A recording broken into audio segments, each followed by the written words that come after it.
Hello and welcome to Positive Fandom.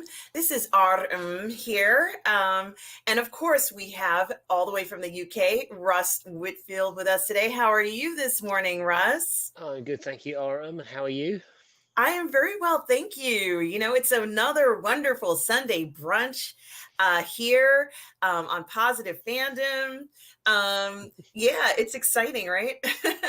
Yeah, no, it's a lovely day here. The spring has arrived in the UK. It seems like so. It's lovely and warm. So yeah, although I have to admit I haven't been out enjoying the sunshine. I've actually been sat in most of the day playing Rome Total War, wasting my time on computer games. Um, so That's we okay. got who we got? We got Paul in Long Beach. Hi, Paul. Tom Junior Jackson, the legend that is Tom. Hey, man. Cool Gamer, Bloodsport, the best name on the internet. Kame's here. Hi, Kame. Um, yeah, the usual crew has arrived. Yes. Bloodsport One and everybody. Cool Gamer. Hello, Kame. As you already said, yes. Hello to everybody who is joining us this morning. And Mario Lopez as well. Hey, So good Mario. to see you as usual. Um, and of course, Tom Junior Jackson is with us this morning. My collaborator and our moderator, and we are all Goof people. Tom Junior Jackson, thank you for being here as well. Yeah, it's another week. This is I believe episode number, it's either 10 or 11, Rust episode. Can you believe it? It's our that we've been doing this show this long. I can't get over it. I can't. It's gone so fast. I guess time flies when you're having a good time. But yeah, it's been quite the week. We saw this week that a little bit ahead of schedule was the Discovery Warner Brothers merger, which got finalized. Hey, BC, the New Dark Shadow.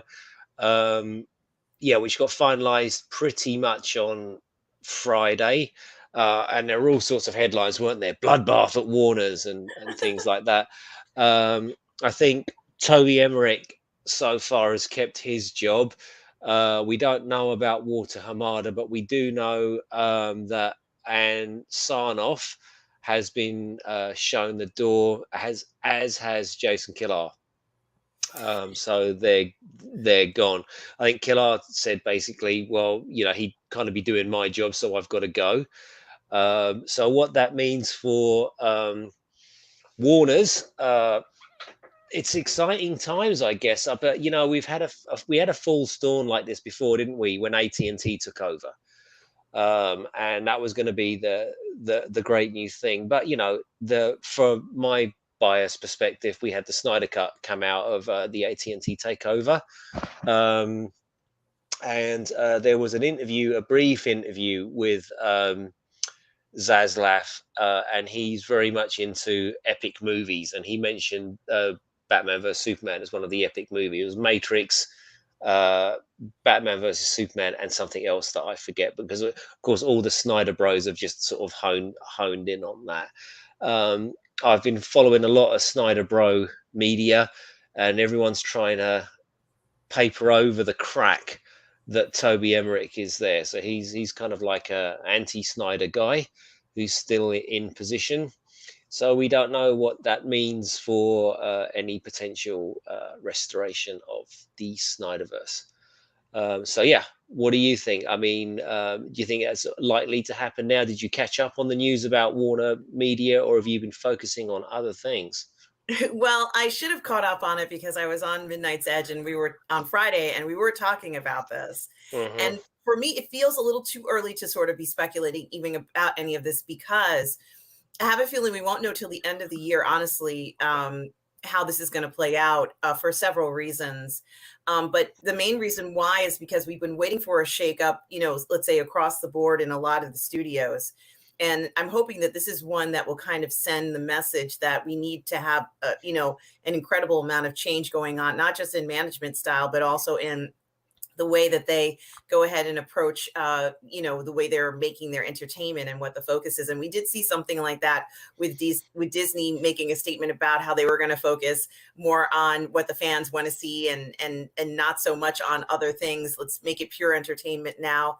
And I'm hoping that this type of change, where they're kind of having an overhaul, I hope that we can see that overhaul is going to go kind of like down, like have a domino effect on everything. And we just kind of have a change in style across the board, because a change is kind of needed. Things are very stale in a sense.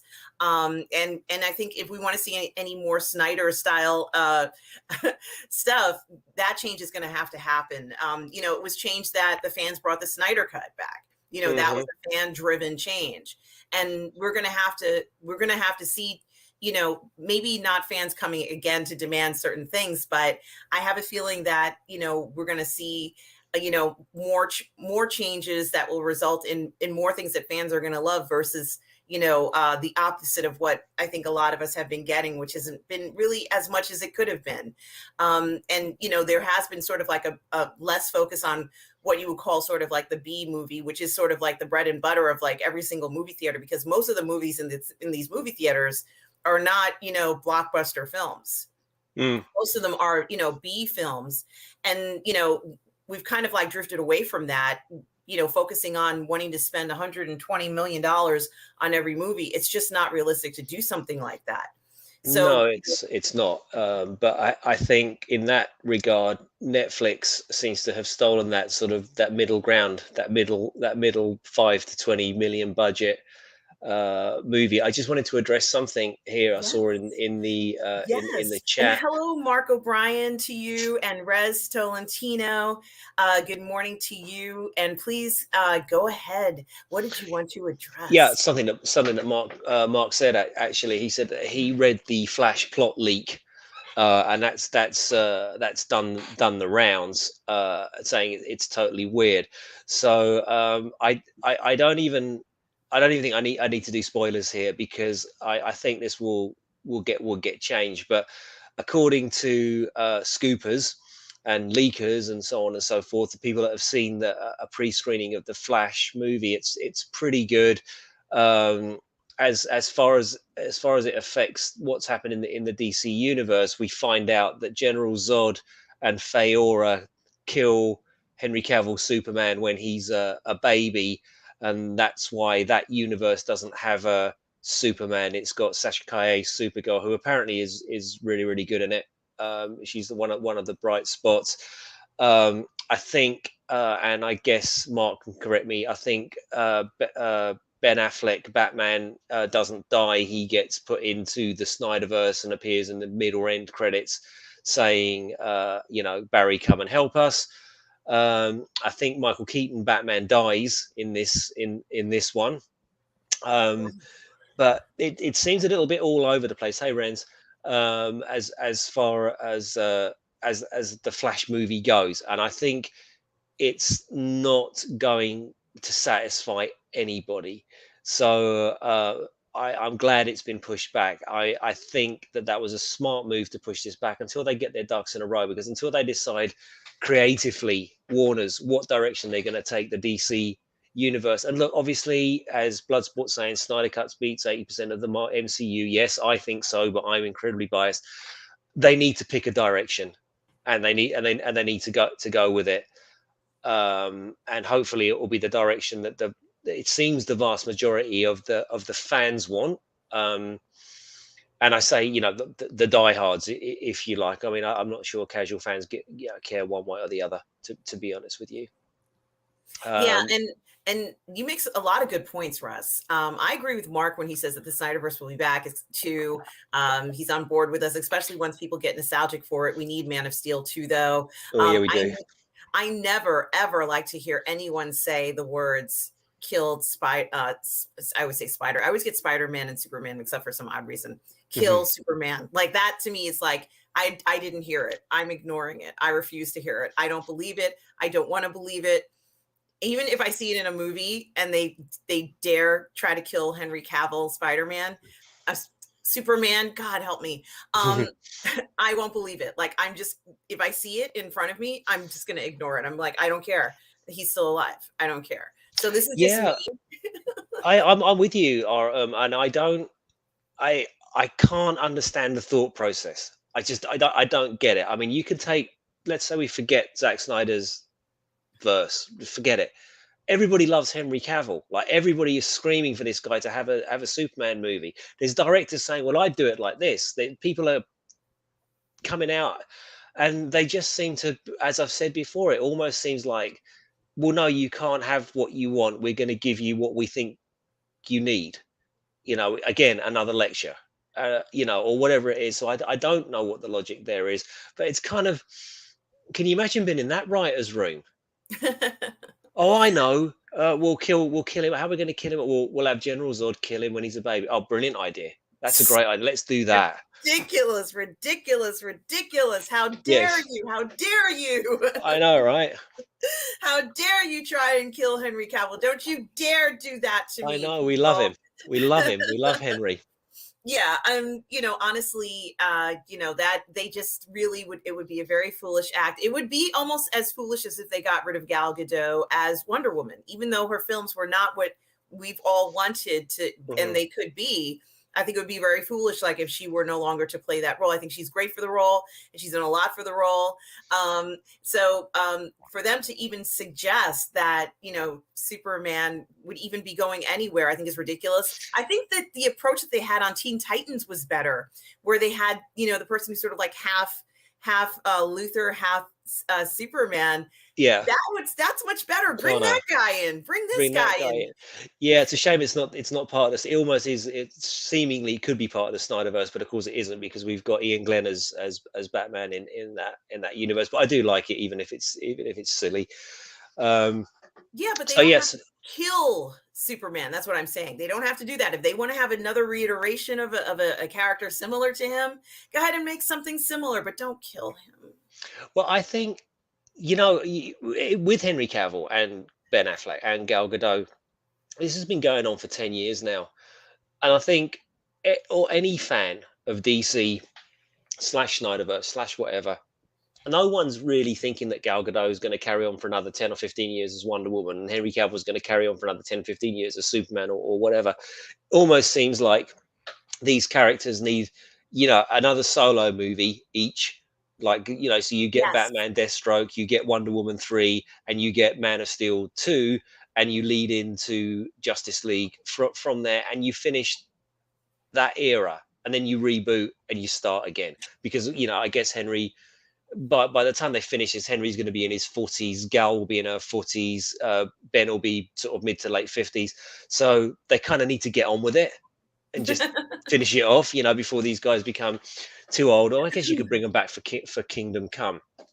So that, and of course we were talking about the Flash earlier on. Yes. Um, of course, there's been a little bit of controversy around old Ezra Miller that Oh God. we spoke about last week. Apparently, Rolling Stone come out and said, "Oh, Warner Brothers have had a huge meeting about this, and they're gonna get rid of him." And there was Grant Gustin was trending on Twitter to replace Ezra Miller as the Flash, which I don't think they'll do, to be honest with you, because Ezra Miller's Flash has already met Grant Gustin's Flash in the multiverse, so we kind of know that he couldn't really do that. But Warner Brothers have turned around and denied that any such meeting has taken place. I'm sure So they have, Russ. And I just want to read some of these comments, and I sure, hate go to ahead, interrupt go you. ahead. John Ware Jr. says, given the economy and increasing cost of capital, I would take risks on leaner budget stories that can be immersive. And I think we're all with you there, John, because where are those films that we enjoy I that can are address in that that a little bit. category? I can address Um, that a little bit, having yeah. had some experience of that. The problem with that is, was that John that was raising that point? Yes, it's Yeah. John Ware Jr. Hello, John Ware Hey, Jr. John. Yeah, no, I think a lot of the problems that we have faced trying to finance films for that level, and if Just a Brown Girl or Outcast Creative are on, they'll tell you the same thing. What the investors and the company seem to want is they want to attach somebody who's known to it, a big name that's known to these movies, and that's difficult to get on a limited budget, and it's so risk averse. I can't even tell you. Like I think I said on one of the podcasts, we attached Paige Van Zant to this movie, The Arena, that I'm working on, and that's not enough. That's not. They need more. They need more. They need more. So hopefully that will be coming into fruition too. But yeah, Netflix seems to be the ground for that. I watched one good Netflix movie and one not so good Netflix. My friend was in the not so good one, so I had to I had to watch it. But they were both post-apocalyptic ones, and there seems to be a little bit of an upsurge in that genre. But let's go through the chats first of all before we start. You make a really good point, and we certainly do want to touch on that absolutely a little bit more. Mario Lopez says, thinking about the works of Tolkien or Gene Roddenberry and the respect they should have, there should be limits on what can be done these days, namely in adaptations that are being made for TV. And Mario, a lot of people share your sentiment with that. A lot of people feel, that too much fooling around and changing these IP's intent is no longer truly that IP. And I think that the authors would agree with you. What do you think, Russ? I think that's absolutely correct. I think he's referring there, of course, to the recent iterations of Star Trek Discovery and so on and so forth, and of course the Rings of Power that's come out. And we've done that to death on this channel. I just think it's not just us on this channel though, and I think that's more to the point. I'm not a huge Trekkie, so I don't watch Star Trek. I like the old Captain Kirk show and movies. Used to love the films, but I can't speak with any authority on Star Trek really. But I can say, from the stuff that I've been watching, Mario, on Lord of the Rings of Power, it's getting ratioed to hell. And I was watching Gary Nerdrotic, who is bit of a closet Tolkien scholar. I'm not sure he can speak Elvish. I know just some guy can speak Elvish, but not sure Gary can. But he has been screenshotting this stuff, and what we've seen, certainly on the American ones, and I imagine it's the same on the UK one as well, that now they've got moderators going through the comments, deleting the negative comments, and he's got visual proof that they're doing that. As we've said, and many people have said, not that Amazon give a shit. This is funded for 5 seasons, and Amazon have got more money than God, and they're going to go ahead and do this. But it's not landed well with anybody at all. Hey, Gary. Hey, Gary. Banjo Sandwich, Worthington, Sleepy Sunday here in the UK. So glad that you're here with us this morning. And Ren Celentino says, General Zod, I will find him as a baby. I will find him. It is very funny. Mark O'Brien says, Zach's Justice League was one of the biggest sellers in physical media last year. Yes, I have 5 Yes, it was. And Mark, we've covered that on the show, how repeatedly, week after week after week, in the physical media rankings, which I got from Let's Get Physical Media, Rob and Dieter show, but still, they, they post what the list is. Justice League, the Snyderverse Justice League, constantly on the list for one of the top sellers, not just in 4K, but I think also in the DVD version. I wouldn't be surprised. Russ, is it available streaming still? Is it available? I bought it the day it came out on Amazon. Well, I was curious because I wanted to know whether they were also leading in streaming as well. Couldn't tell you. I bought it on Amazon, and it's doing the rounds internationally now on Netflix. It's appearing. It just landed. It was straight in at #1 in Germany. Now it's gone straight in at #1 in Italy as soon as it's launched. So yeah. I have a question for you, and I'm sorry, Russ. I have a question. Did you watch it in the black and white version? There's a black and white version, right? Yes, there is. Yeah. Justice is Grey. No, I haven't watched it in black and white. I've left it on though, because I'm one of those tragic people that just left it playing for the first, I go to bed and put it on so it would look like there were more people watching it, because, we're tragic. No, tell you. That shows how much you're enjoying it. This is what we're talking about, is being able to enjoy the things we love and stay positive and kind of enjoy all this stuff. I haven't seen a superhero film in black and white before. And so I think that this is really giving, fans a different option of watching the film. And it feels quite kind of nostalgic and very retro in doing it Mm. this way. Like you're looking at a comic book and you're flipping through the comic book pages that may not be, a comic that has color in it. Old school, maybe you're looking through, oh yeah, wow, I think that's fantastic. And it looks good. Like the picture that they used to advertise the black and white version or in gray version Mm. looks really good. Like you want to click on it and watch it. I mean, It, it's amazing. yeah, I must check it out. I'll give me an excuse to watch it again, won't it? Yeah, actually, I'm really looking for. I must watch Man of Steel again. I haven't seen that in a while. And it's my favorite one, to be honest with you. What does Mark say? Can have the Snyderverse, the Gunverse, and the Batman and other versions like different comic runs? Yeah, I think Marvel have given us that already. Back in the day, and we know this to be true, Warner were very reticent about doing this sort of thing, citing that people would get confused, which is why you couldn't have Superman on TV and in the movies at the same time, or Batman doing two different things, and that's gone the way of the birds now. Everybody kind of gets it. But what's his name? Matt Reeves has made it very, very, very, very clear that he does not want to have anything to do with this. So you might have a bit of a punch up there, Mark, between the studios and the creators. But certainly the Gunverse can continue alongside the Snyderverse. That, like I said, I've said this so many times. Why can't we have both? Let them go off and do their Supergirl and Sasha Calle and Batgirl. That's fine. And just leave us with the other stuff on HBO Max. Let the guy finish his vision, and in 5 years' time, it'll all be over, and everyone will be happy. And hello, Basco scenario. Yes, hello, Basco Scenario. Good morning, and everyone. Hope everyone is well. Good morning to you. Absolutely. There should be multiple iterations. I mean, what's the point of us, especially for collectors who are buying these figures, regardless of the size of the figure? We're all kind of playing out different scenarios and things that haven't even happened in these stories. So obviously there should be, television series, podcasts, animated, a book series, all that stuff. Let's just go ahead and enjoy the stuff, and be realistic about it. Because if the comic book genre, if they can imagine multiple iterations of these characters, why not? Why not? For stuff that we can see as well. Mark O'Brien says Kingdom Come movie when they're 50. Yeah, I'm that would be fine with great. it. Yeah, I'm fine with it.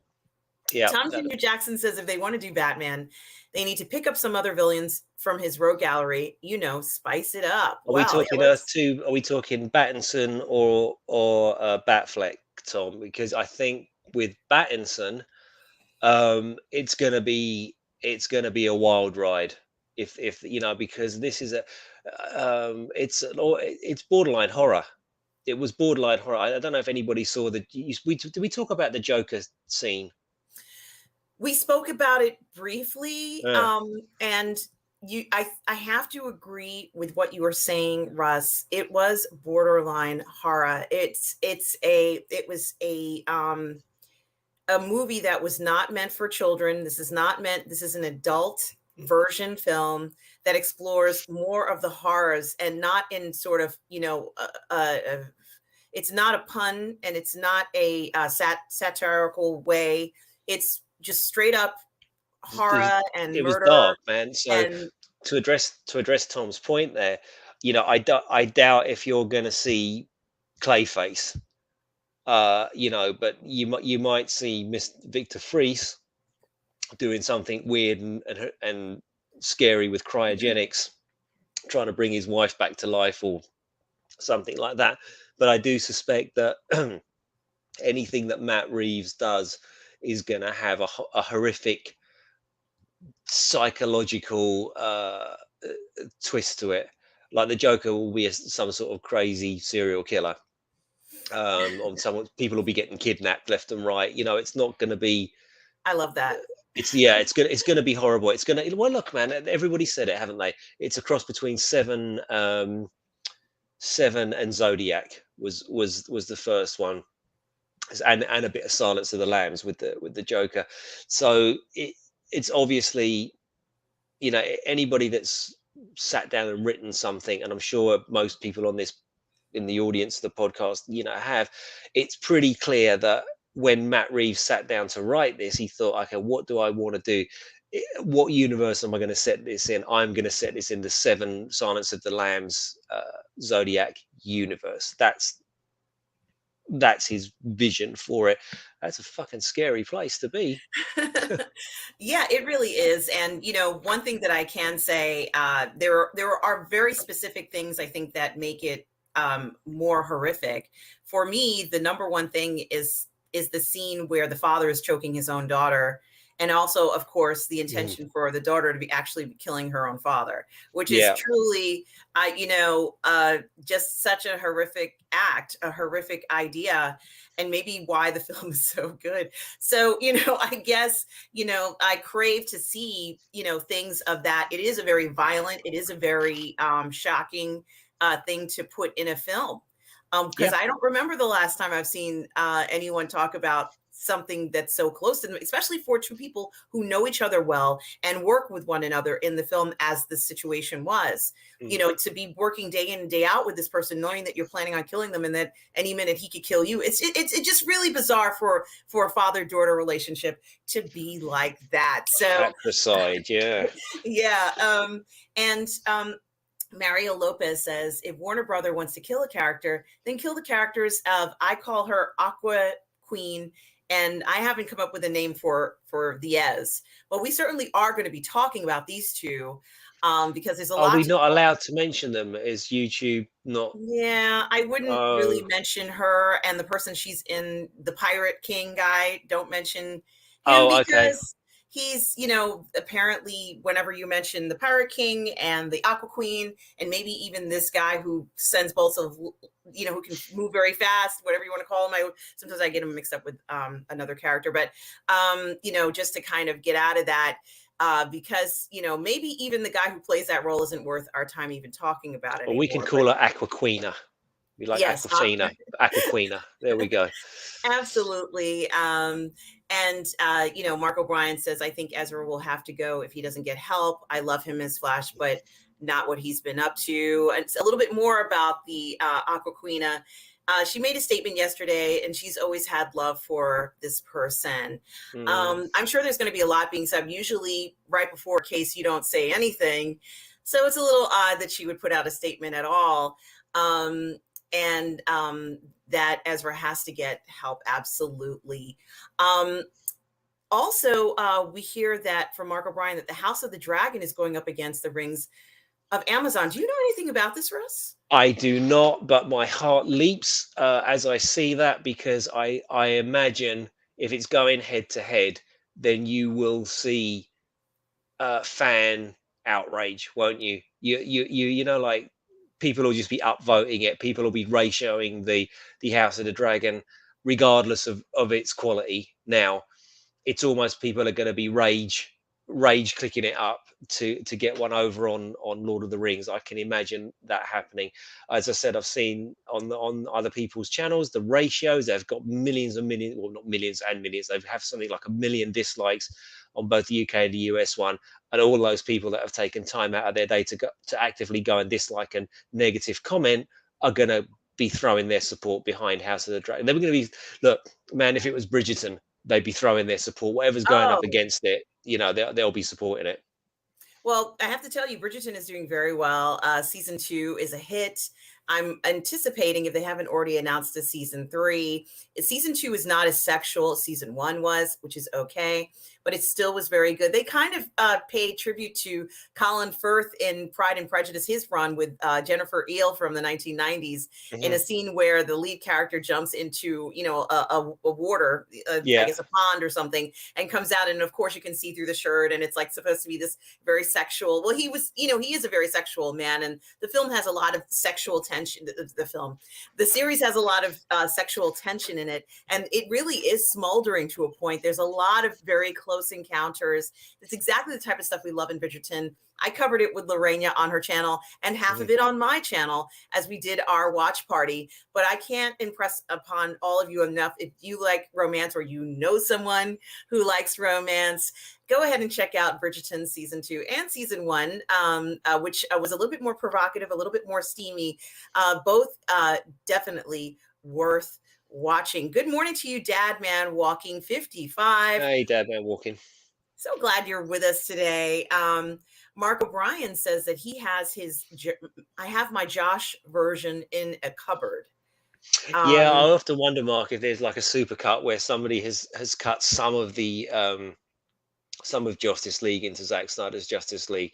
I remember watching a critique of it, and someone was saying, some of that stuff, it was mostly awful, but some of the character stuff that they put in there between Bruce and Diana was quite good. But I've only seen Justice League once, and that was in the cinema. I bought the DVD and I haven't been able to watch it. It was so upset me so much. But yeah, like you, I have it in the cupboard. and Tom Jr. Jackson says, I love that gray version. It puts the focus on the characters and less on everything with color. John Ware Jr. says Whedon's Justice League is on international Netflix. Oh, interesting. Mhm. And Mark O'Brien says Justice is Gray was great. But you can only get it on Sky in the UK if you don't own it, I guess. Is it on the DVD? It's not on the DVD. It right? I mean, I I don't don't know. know. I bought it on HD, and I don't have an HD player. I must actually buy the DV the Blu-ray of it. I haven't bought that yet, so I couldn't tell you. I imagine it is. It'll probably be a two-disc special. Hi, Loco.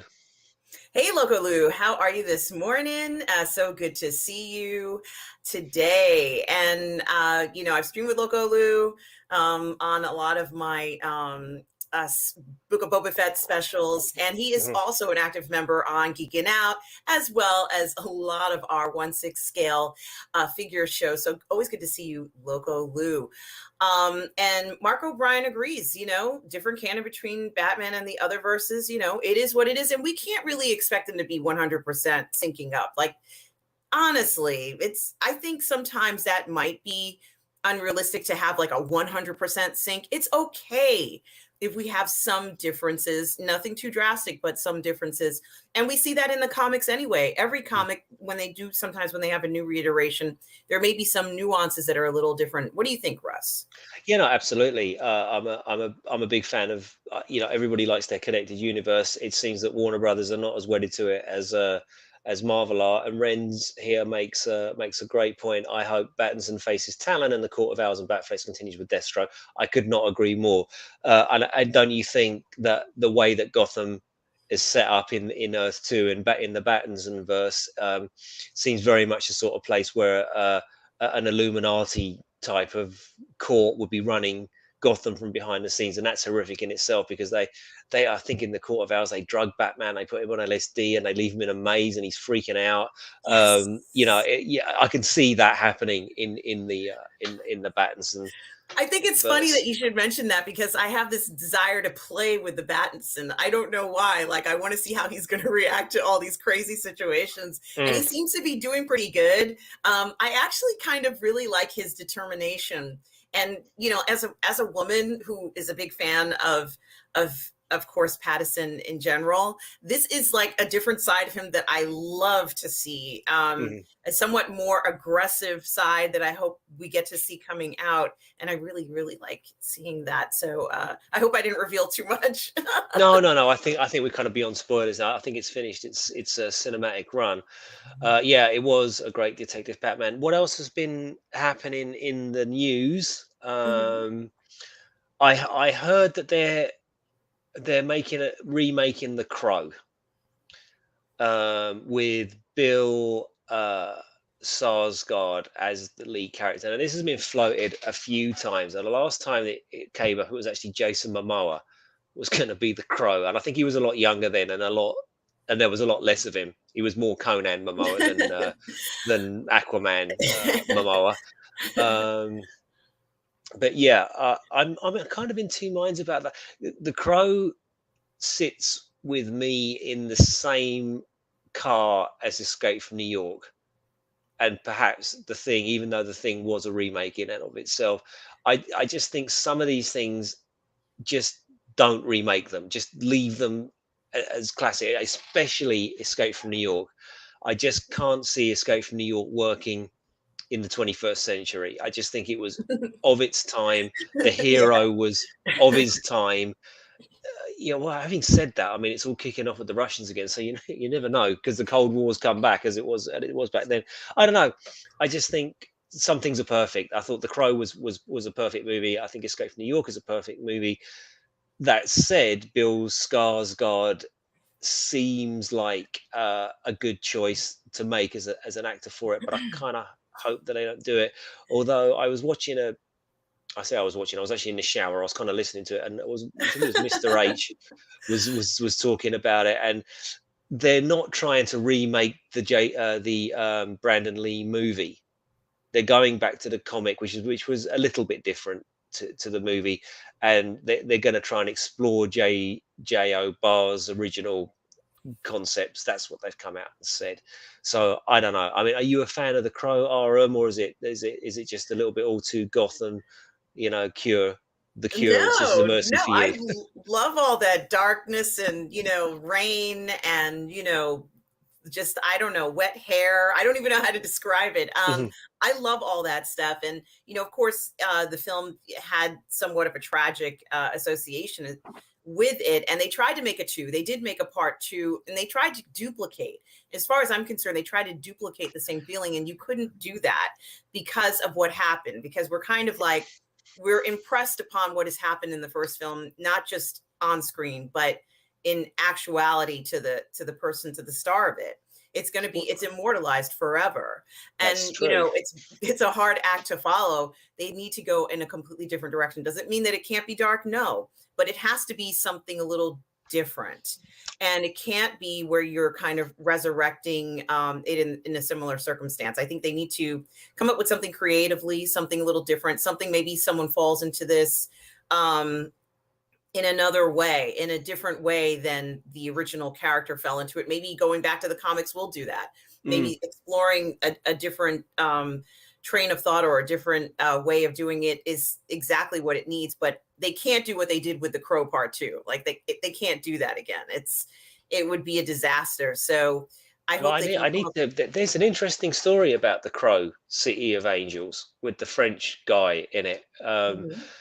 So a certain Hollywood producer who's now in prison for being inappropriate, name of Harvey, he got involved in that production. He was financing that, and if you ever there's an underground cult that follows the Crow City of Angels around, and the version that got released is very much like very Snyder cut. In fact, lots of that film has been lost, and that film was a completely different movie to the one that we actually got in the end. And I think the footage has been lost or the footage has been destroyed.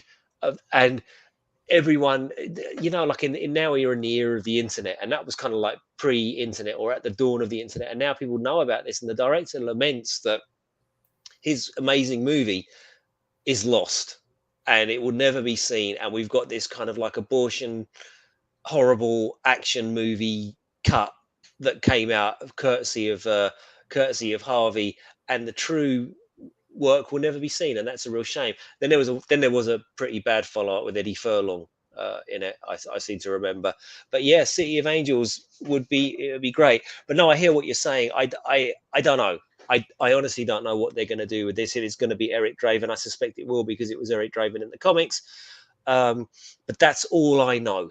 It's been talked about. I don't know if it's been greenlit or not.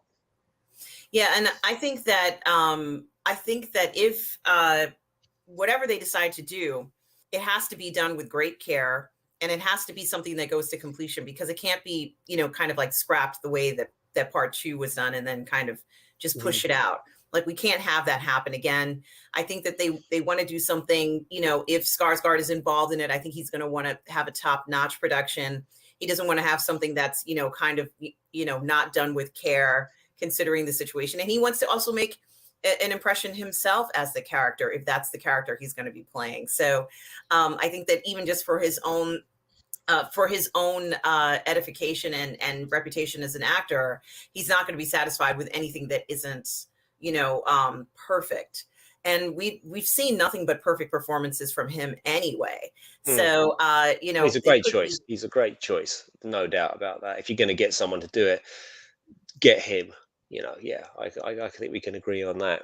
Yeah. And John Ware Jr. says House of the Dragon starts 8/21 now. Is House of the Dragon Dungeons and Dragons? Is that what it is? House of the Dragon is the Game of Thrones follow up, right? It's Oh one yes, about that's right. the They're gonna crush Rings of Power. yeah, yeah. I guess so. It's gonna be rage watching. You know, anything but Lord of the Rings. I think is going to be the mantra of so many people. Yeah, I agree. And thank you, Kame Egan, for saying that you enjoyed season 2 of Bridgerton. The storylines did drag on a little bit, but they had to do a proper courting story for the season, which is, I guess, from January to July, in order for it to be believable. It couldn't sort of happen instantaneously. And you're right, it did take a little while, but we got to know the main character, the eldest Bridgerton son, who needed to go through a lot of things in order for him to realize that he could kind of have a normal relationship. So that was very, very important. Mark O'Brien says it isn't on the physical versions. I'm assuming that's the gray version. Mm. The worst thing about the Josh version is Batman's terrible in it. Doesn't feel like Batman cracking jokes. Yeah, I agree with that. Honestly, let's see. I could be wrong. Maybe it's not the gray version he's talking about there, but Yeah, no, I think he's right. I was saying it might be in the box, but I don't know. But certainly when you on the streaming version that I bought, it's got you can choose between black and white and all. And Kame Egan says, does anyone want Arnold back as Mr. Freeze? It would be cool as ice. I Yeah, don't know how I feel about that. Um, I don't want to see him back as Mr. Freeze. How everyone about just needs you, to Russ? chill. Yeah, Yeah, no, he I just think look, he was brilliant. He was fantastic in that movie. Of course, everybody hates that movie, but when you look back on it, it was clearly a kids' film. Everything was designed. I watched a retrospective on it recently, and even if you look at like the way that the costumes were designed and the Batmobile, everything was designed to be a toy. Um, and they kept that there was like 3 or 4 different bat suits in there, so you could make different versions and things like that. So it's essentially even what's his name, the actor, he's in NCIS, is Robin, Chris O'Donnell. yes. He said, in the first one with Val Kilmer, I felt like I was making a movie, and in this one, I feel like I'm making a toy commercial. So I think Arnold is done in his tenure as Mister Freeze, but yeah, it was a terrible movie. But if you watch it through the lens of a child, then I suppose it's quite good fun. Yeah, if you watch it through the lens of a child, you'll get the action figure.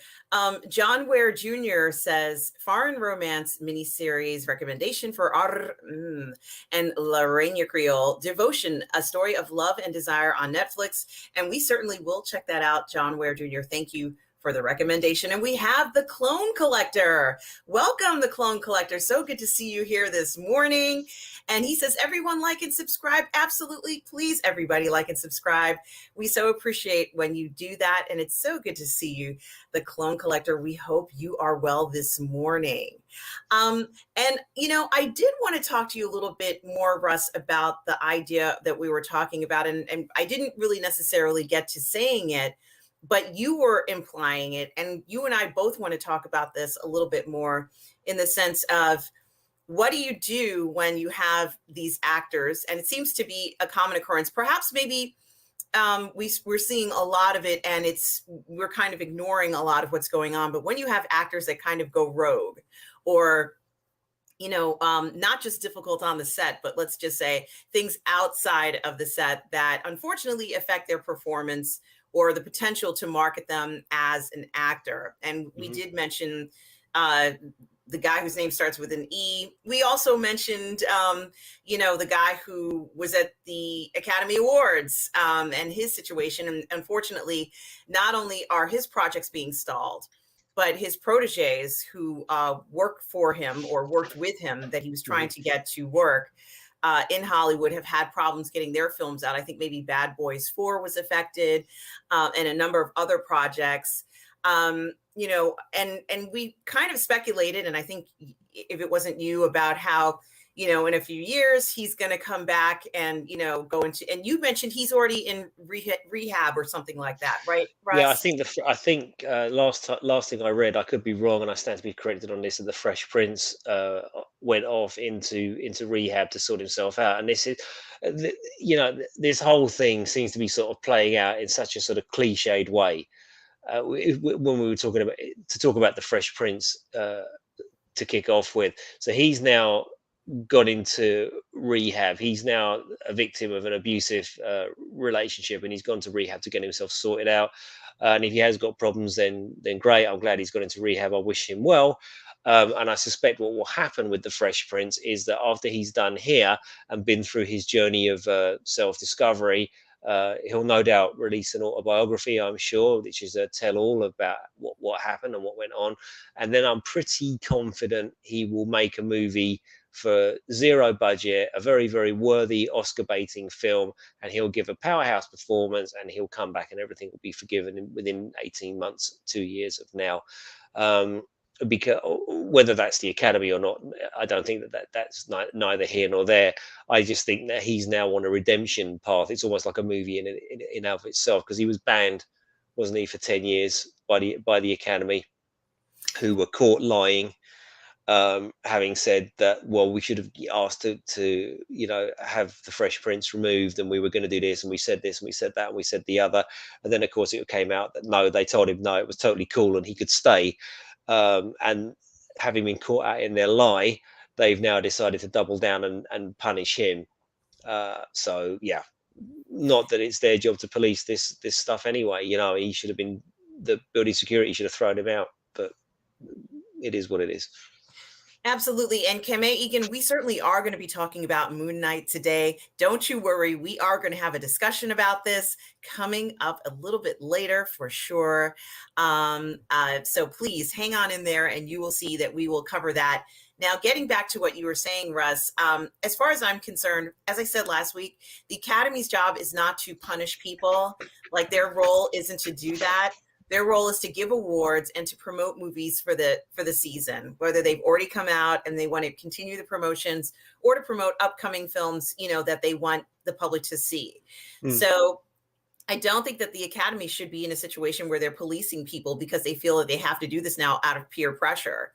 That particular award ceremony was held at that location, and the people who didn't stop the ceremony there should be punished for putting on something when they should have dealt with that problem to begin with. They should have paused it, said, we can't go ahead with this presentation right now because there's an emergency, but we thank you for showing up. This is the winner, and they'll just have to cancel it. And it should have been a situation where he paid a price for doing that at that moment. It shouldn't be where we have to see this awkward moment. The entire world has to awkwardly watch this moment, and it truly served no purpose.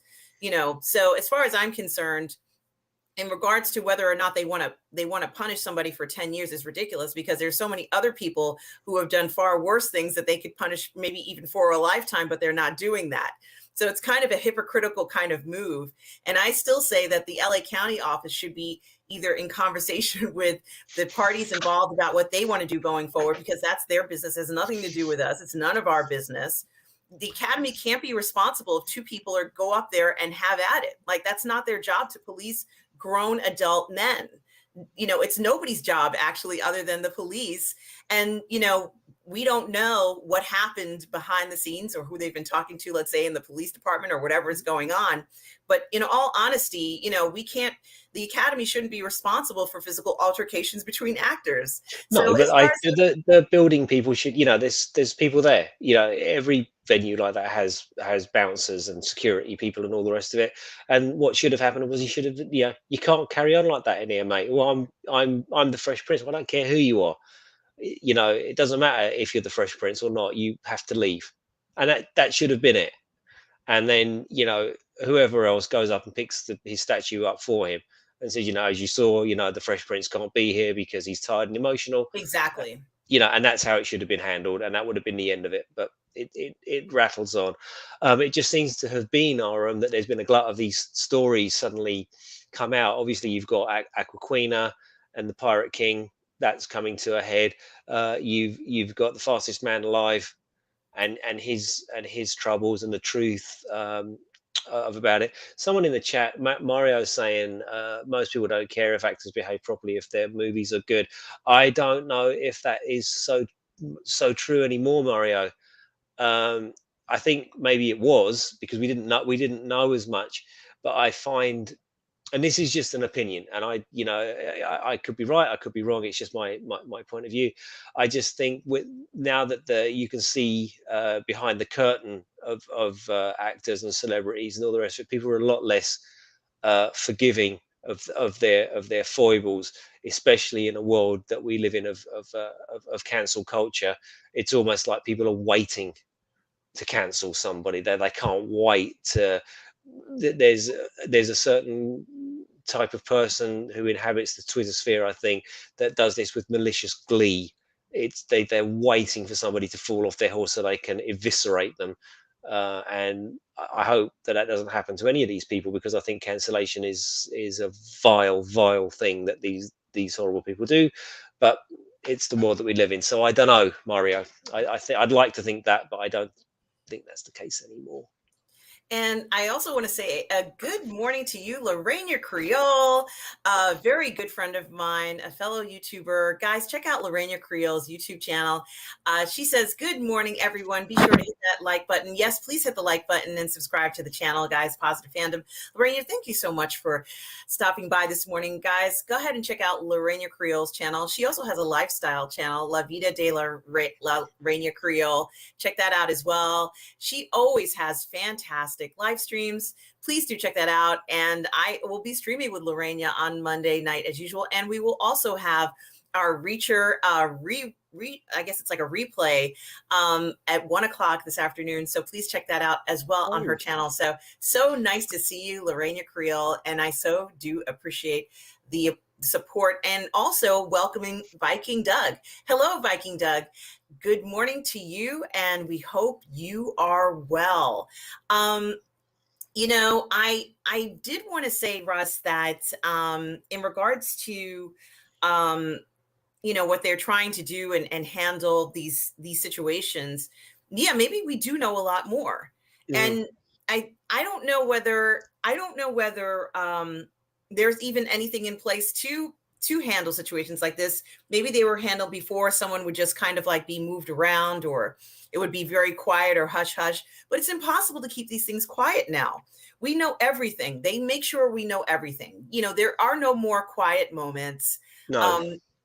So now we know when they wake up in the morning, when they go to sleep, what they had for breakfast and dinner. It's really everything. And, maybe that needs to change a little bit. Maybe we don't need to know as much. And, perhaps that could be a change for the better. And perhaps there is something, to be said for having some bit of privacy for some of these actors. Now, in regards to doing illegal things, we all agree that those things are punishable offenses. Hopefully, the fastest man in the world will get help. And, maybe he'll go ahead and go into rehab and write a book. But it feels like his problem is a bit more severe and has gone a little bit more out of control. I'm actually worried about him. He may end up in a very bad situation where he's, wants to end things. And I kind of like, I'm looking at the way he's behaving. It seems like he is, extreme cry for help, like, help me. And there's very little that anyone can do about it. I'm sure that his family and friends are doing the best that they can for this, but it is so hard to deal with something like this, especially when it's so out in the public. And I'm sure the people who were affected by this, that poor couple, that poor woman that was victimized by him, must be terrified by all this. The whole thing is just such a disaster. And it's really unfortunate that, he's associated with the film. And we're finding so many delays associated with films, and so many, people having to rehash different things because of these lawsuits and different things like that. But we're also finding that people are not being punished the same way. They're not being held accountable the same way.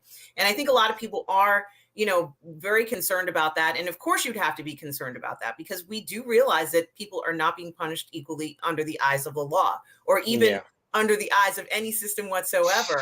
And it's a question that people have been asking. And I don't even have an answer for this. I have no idea why that's happening, and it's really a shame. I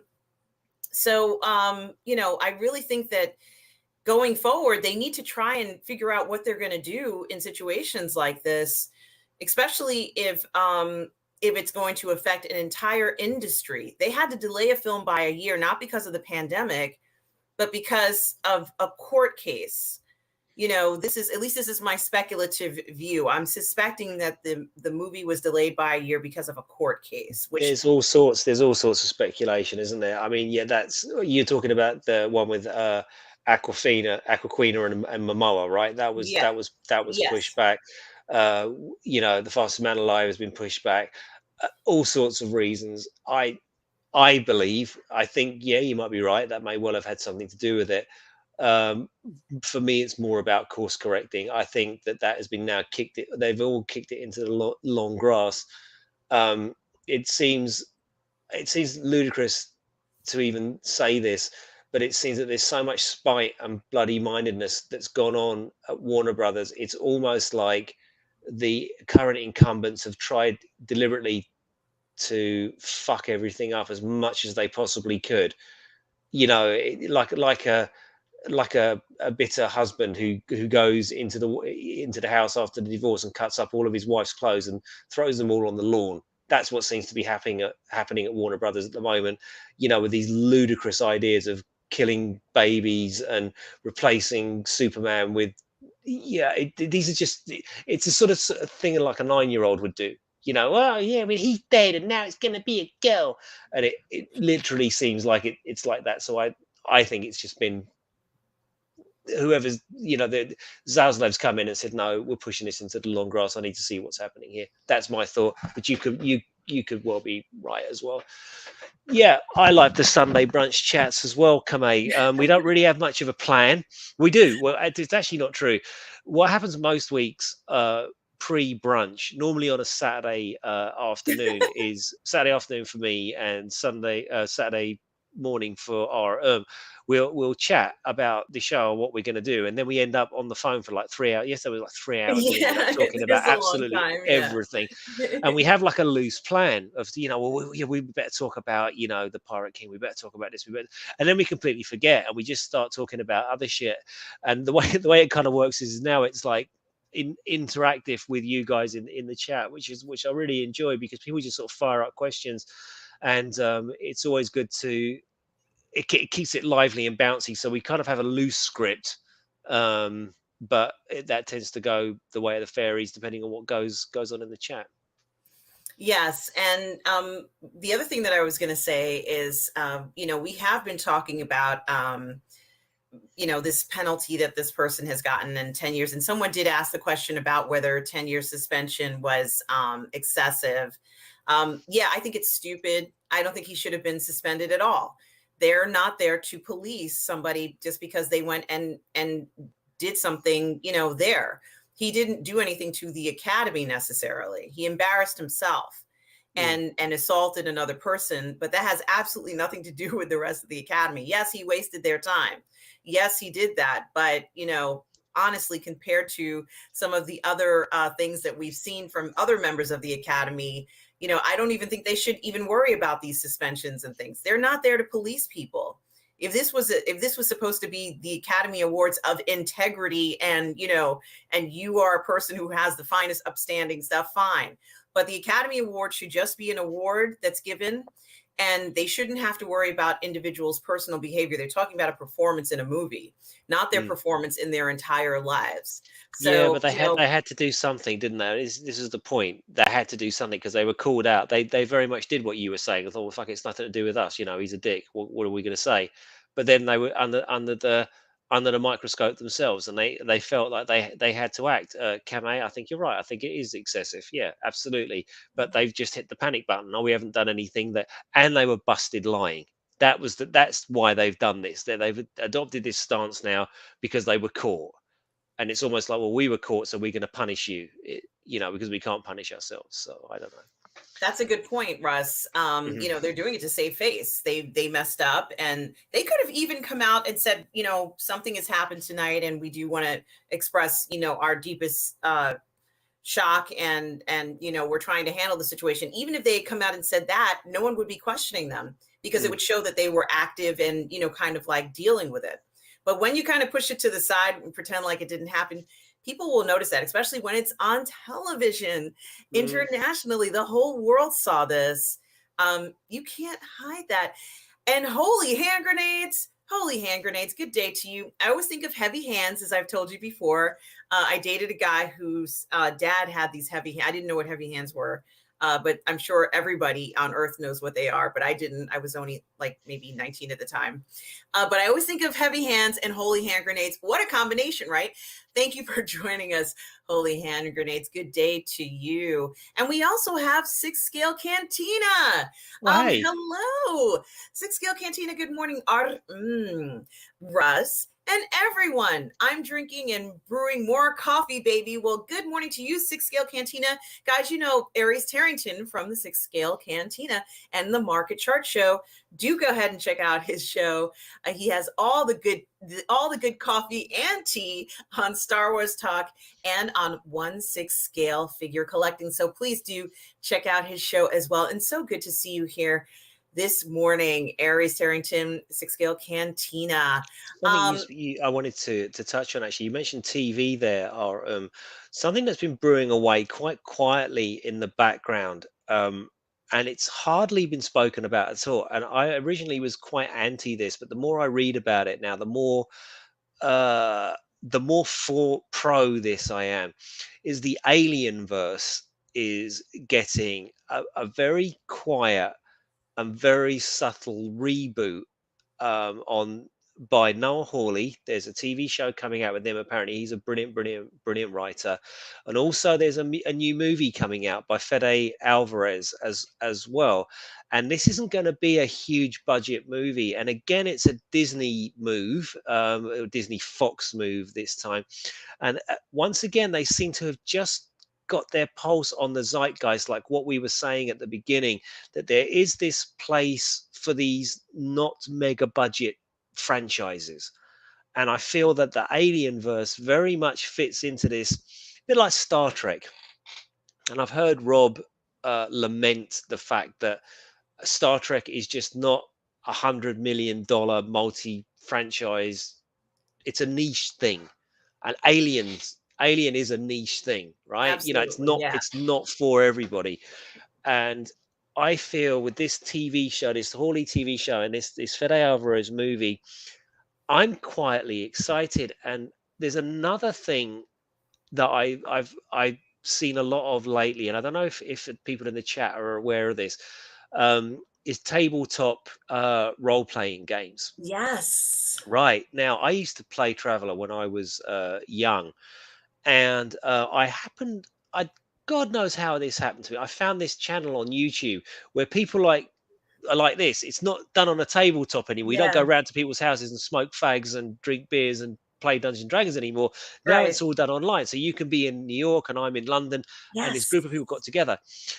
The point, to tie it back to Alien and to something else just now, is there's a Swedish company called Free League Publishing, and they crowd fund their RPGs, or certainly they used to. And they've done a source book for Alien role playing game, and apparently this source book is sumptuous in terms of its lore and the way it expands the lore, and it hooks into the Colonial Marines. Technical manual, which came out a few years ago. They've leveraged a lot of the Rinsler stuff. I think it was Rinsler did the book of Alien stuff, and it's like the most complete encyclopedia of alien stuff you can get. So as I say, the Alien verse seems to be having a little bit of a resurgence, and certainly this Free League Publishing RPG seems to be popular. And I just, because I'm on their mailing list, they just now launching a Blade Runner one as well. Oh, So yeah. So the people have said, even if you don't play role playing games, buy the books anyway, because the books are just, for any fan of Alien, and I guess now of Blade Runner, that these are so well put together. They're so full of stories and filler and facts and lore that they're just worth having if you love that particular universe. So yeah, I don't know. Have you ever played any role playing games? I have, and I do want to ask you, Russ, do you have the link for that particular, I guess, crowdfunding or information for that Alien book? It would be great if we could just put it in the in the. Yeah, I can look it up if you could hold the fort while I go find it. Oh, no, no, no, no, I'm no! right here. Where are I we? thought you were going to have to leave to do it, but No, no, no, no, no. now, incidentally, what's interesting when you find that, just go ahead and drop it into the our link here in the Mhm. comment section, and you can, so everybody can see it. They're also coming out with, and hello to Darth Plato. Hi, Darth Plato. It's good to see you. A very good friend and member of the PGS who I see all the time. Darth Plato, it's such a pleasure to see you this morning. They are also coming out. It's either a book or like a story about Vasquez. They are Yes. making something special for Vasquez, and Paulie from Latino Slant spoke about this in detail, and I'm so excited to hear that news.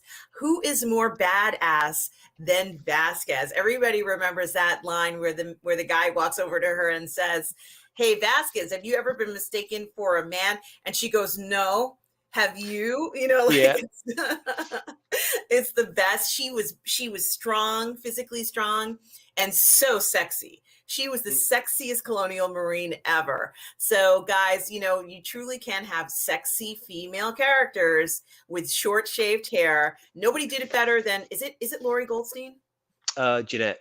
Jeanette Goldstein. No one did it better than Jeanette Goldstein, and it can be done and accomplished in a realistic way. She looked like she was a colonial marine. There was no doubt in my mind that she was tough as nails, badass, could handle herself. We saw it. We saw it in the film how badass she was. Oh, She she's took awesome. Yeah. So characters like that can actually exist. And that's an example of a character with a shaved head that you want in your film for Mhm. sure. Mark O'Brien says, I brewed coffee too. Well, that's wonderful, Mark. I have the tea between the two of us, and actually the four of us, Russ and Aries. We certainly are ready to talk it up, aren't we? And single songwriter. Hello, single songwriter. It's so good to see you this morning. The expert on Star Wars, honestly, always answering my questions when I ask him. He says, hi, positive fandom. And Tom Jr. Jackson. When high society goes low, it must be dealt with. Remember, Chris Rock was hired by the Academy to read the cue cards. The blame goes to Jada. Interesting. I Interesting. was just going to say I was not able to drop that into the comments because I'm not logged in.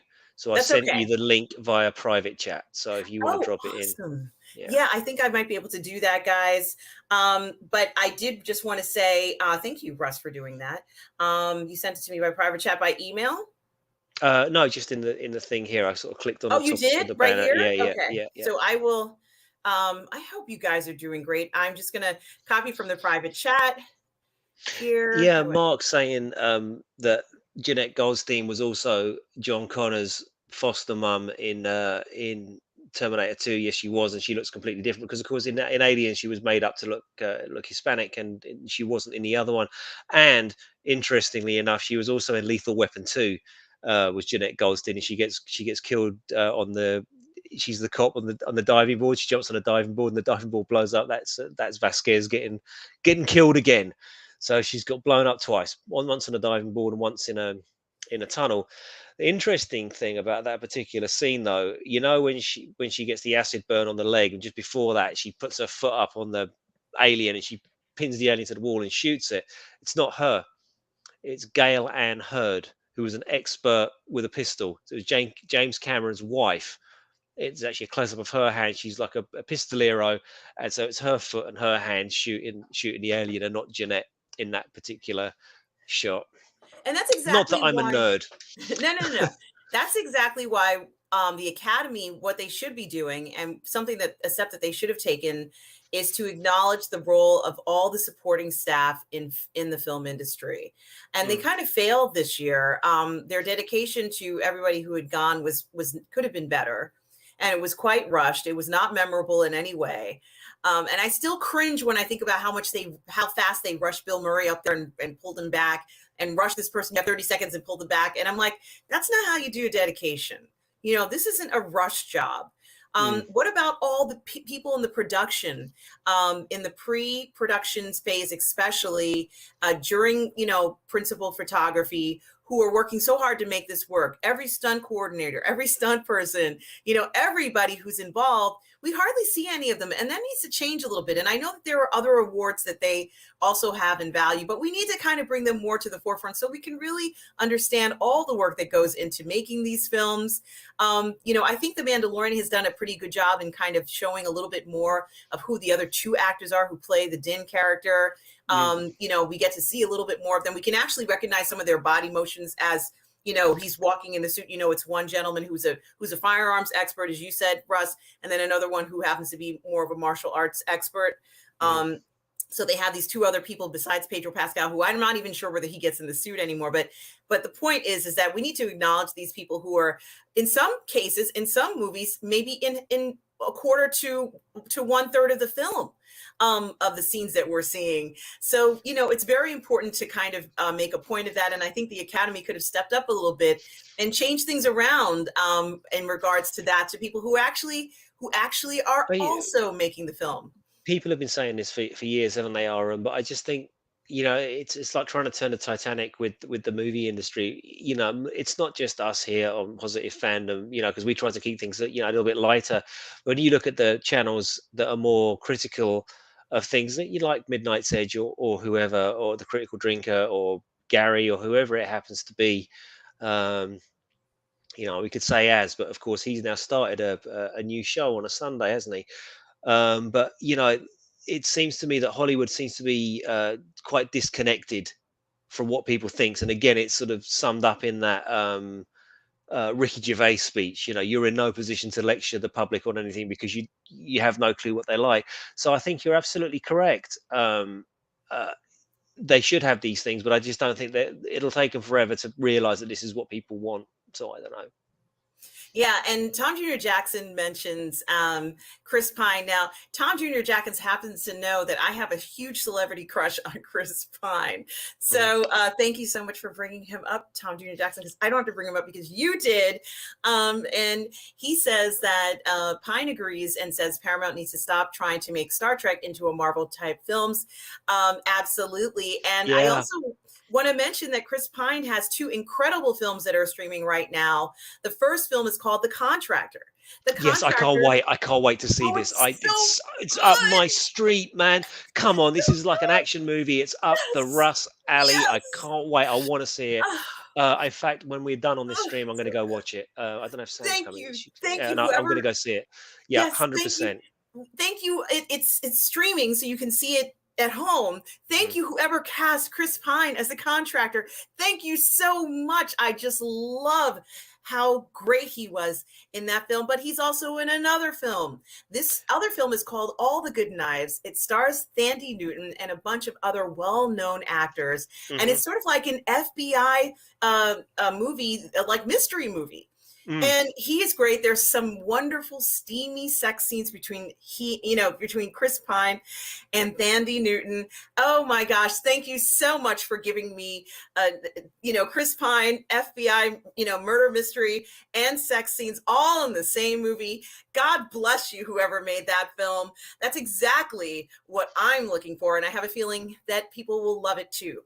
You see, now there you go. That's a brilliant case in point to what we were talking about before. I think I forget who was bringing this up. We were talking about mid to, all right, Aram, all right. A glass of water while I carry the conversation forward. Okay, okay. Um, I've got my water. I've got yeah, my water. there we go. Yeah, no, it's a very salient point. So that contractor. let's say, or this one with Tandy Newton and the steamy sex scenes, and I could All handle the old knives, I think it's called. All all the the old old knives. knives. Well, I could handle a bit of Tandy Newton. She's very, very easy on the eyes. Oh, There's something you about will handle a little bit of Thandie Newton in this one. something about her. You know, Mhm. she's not classically she's not like Angelina Jolie. You can just look at her and go, No. "Oh my god, that's the most beautiful creature I've ever seen in my entire life in the world ever." But she's got that certain Mhm. something.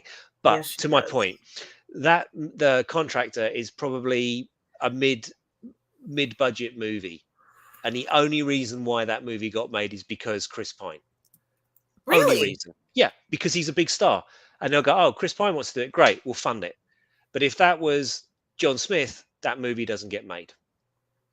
It's that simple, and that's how it works. If you can get a script to a Chris Pine, it's like your one you were just talking about. Tanny Newton might get a movie funded on her own, but you put Chris Oh Pine yeah. in it, Oh yeah. and it She's definitely. And I'd like to see them, the two of them, make more films together because they sure, have but great chemistry. she hasn't got enough of that to get a film funded on her own. But with Hmm. Chris Pine, 100%.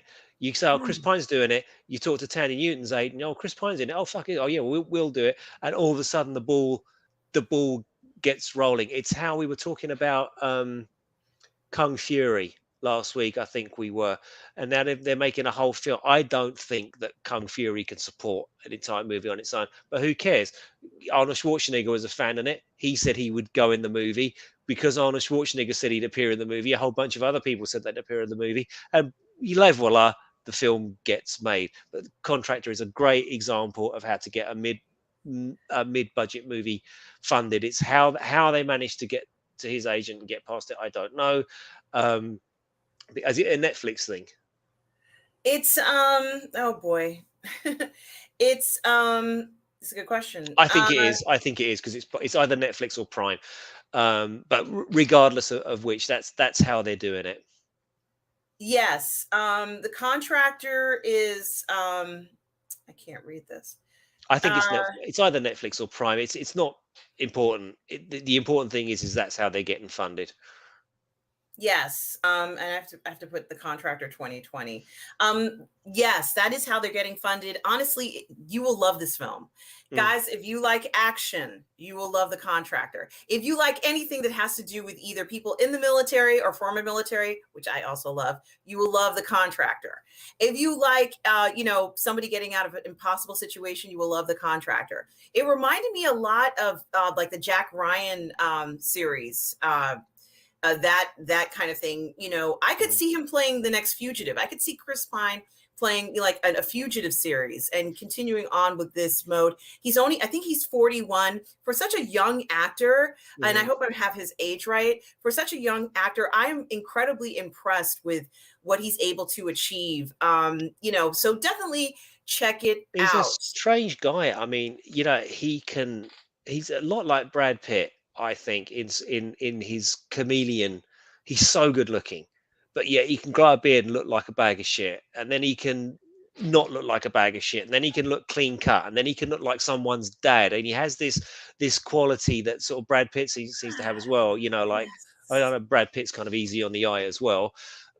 Especially what was that? He's in his 50s now, and he In was in that. Troy, he was for me. Brad Pitt did it for me in Troy. That was maybe for me the film that he shined in his peak, Mm. not just in acting ability but also in physique. Like he really was.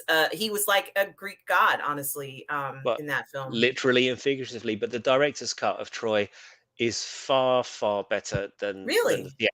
Oh my god, it's like the Snyder cut. It's like watching a different film. It I all gotta makes watch so it. much more. It makes so much more sense. You'll enjoy it because it's got what's his name, Orlando Bloom, Yes, and the girl that played Helen, whose name the German actress, her name's gone out of my mind, Diane Kruger. yeah, I love her That too. yeah, well they get it on, and you get to see She's the whole beautiful, the nine blonde yards. woman, right? Yeah, She's stunningly beautiful. mm, I would have liked to have seen her in so much more. It's been almost 20 years since that film came out. I I know, would have right? loved to have seen her in so much more. She certainly, as far as I'm concerned, was a star who should have gone a lot farther. Um, I did want to ask. Oh, I'm losing my train of thought here. Now I can't remember. Oh shoot. I'm sure I'll remember.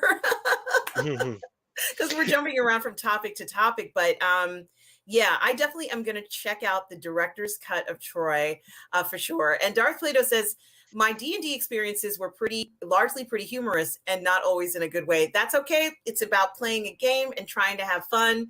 I'm sorry it wasn't in a good way, Darth Plato, but I think that from what Russ is saying, expanding D&D games to, live play on YouTube is something that I have been noticing is happening a lot and will continue to happen I as want to do it. I actually want to do it. I actually texted my okay. mate Chris. My mate Chris, who used to run these traveler games back in the 80s, and it's something that I always remembered. It's like one of the highlights of my teenage years was going around to this guy called Miller's house, and Miller had this big round table, and Chris would be there, myself, Miller, and a couple of other guys, and we would play these games like all summer holidays. And looking back on it, and I don't know if it will be the same or not, as we're as it's 35 years later or more.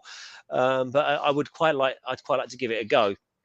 And Well, yeah, sorry. if you ever do it, Russ, I want to raise my hand and I'll play along. If you, I don't know who you pick, but if you need an extra person, I need someone I to, am as a writer, I'm shit at running the game. I used to much prefer playing the game than running it. I was never any good at running it, so I'll be looking to find a games master. right. But I think it's something we could probably do on Positive Fandom. It might be quite a I laugh, would actually. love that. I would love that. And Kame Egan says these games always sound so much fun because of all the interaction you have with others.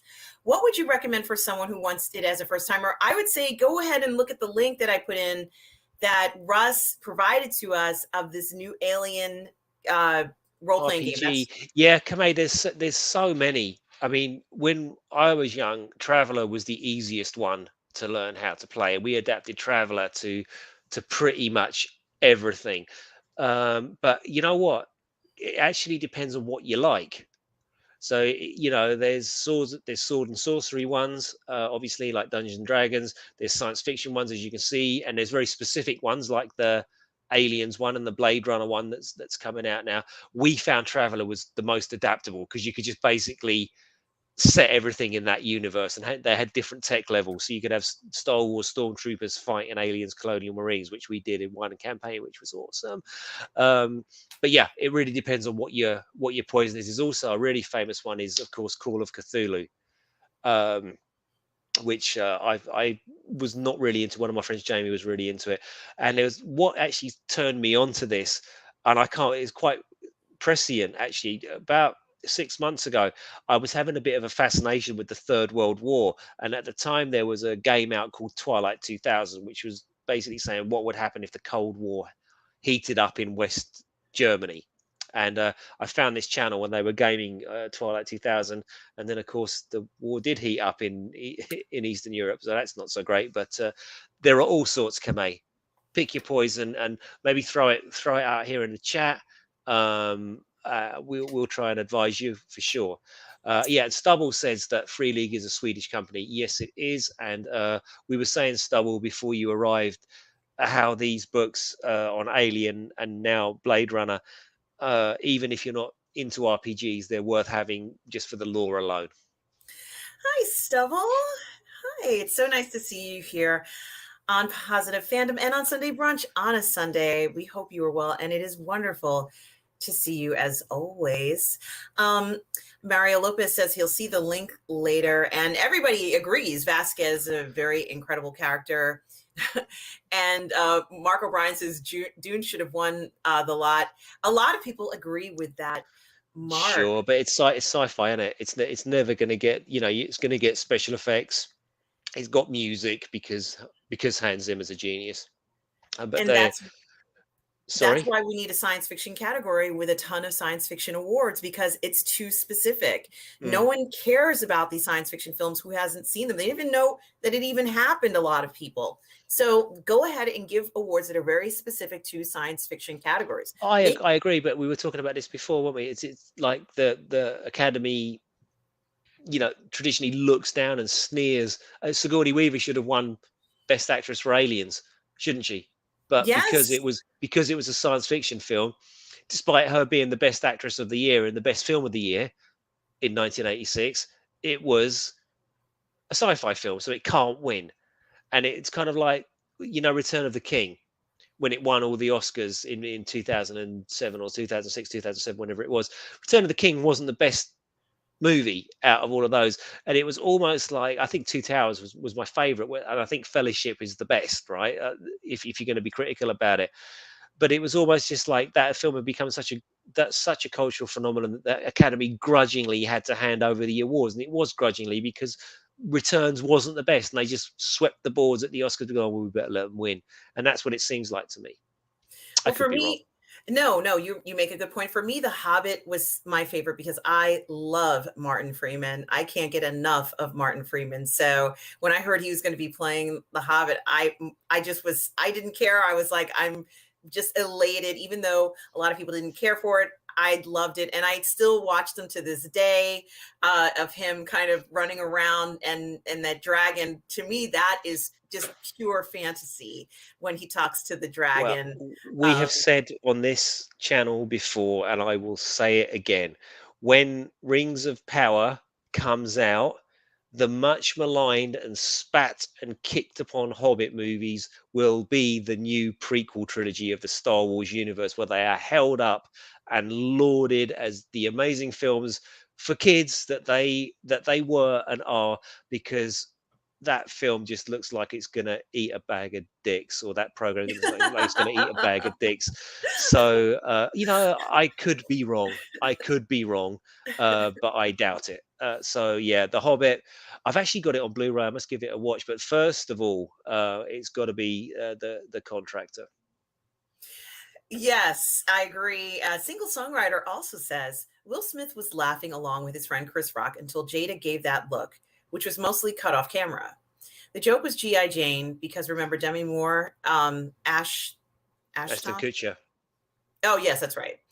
Jada also with Son's friend. Yes, absolutely. You're Yeah, right. so he's intimating there that obviously Demi was a lot older than Ashton when they got together, and Jada is allegedly having relations with chaps that are fairly younger than her, and more power to her if she wants to do that. So I think that's the Absolutely. joke there. And I don't have anything against open marriages, open relationships, open whatever. Go ahead Mm. and do whatever you like. Enjoy your life. Live your life. Go enjoy yourselves. So certainly they chose to make that part of their life public. And I'm sure there's a lot of people who are that way, and that's their business. That's what they wanted to do. But clearly something was going on that night between the two of them, probably some other situation, or maybe they were upset about something, I think, but this is just pure speculation. And as I said, the Academy is not there to police two grown men Mm. on how to behave. So, but people, I don't know, has it improved lifestyles by hearing the specific, love interests of this couple? Maybe it has. Maybe more people are like, well, if they can be open about their relationship, why can't we? There might be people doing that now, and perhaps that should be lauded in a sense. But to be honest with you, I think that overall, people don't want to hear these things. Now, I don't know if it even matters, but they felt like they had to come forward with it because their relationship is open and they're not hiding the fact that it's open. So they disclose what they want to disclose. That's their business. Um, if they can stay together and make it work, that's an accomplishment of its own, as far as I'm concerned. So good for them to continue that, and let's see what happens. Since they are going to share so many aspects of their relationship, they continue to do that.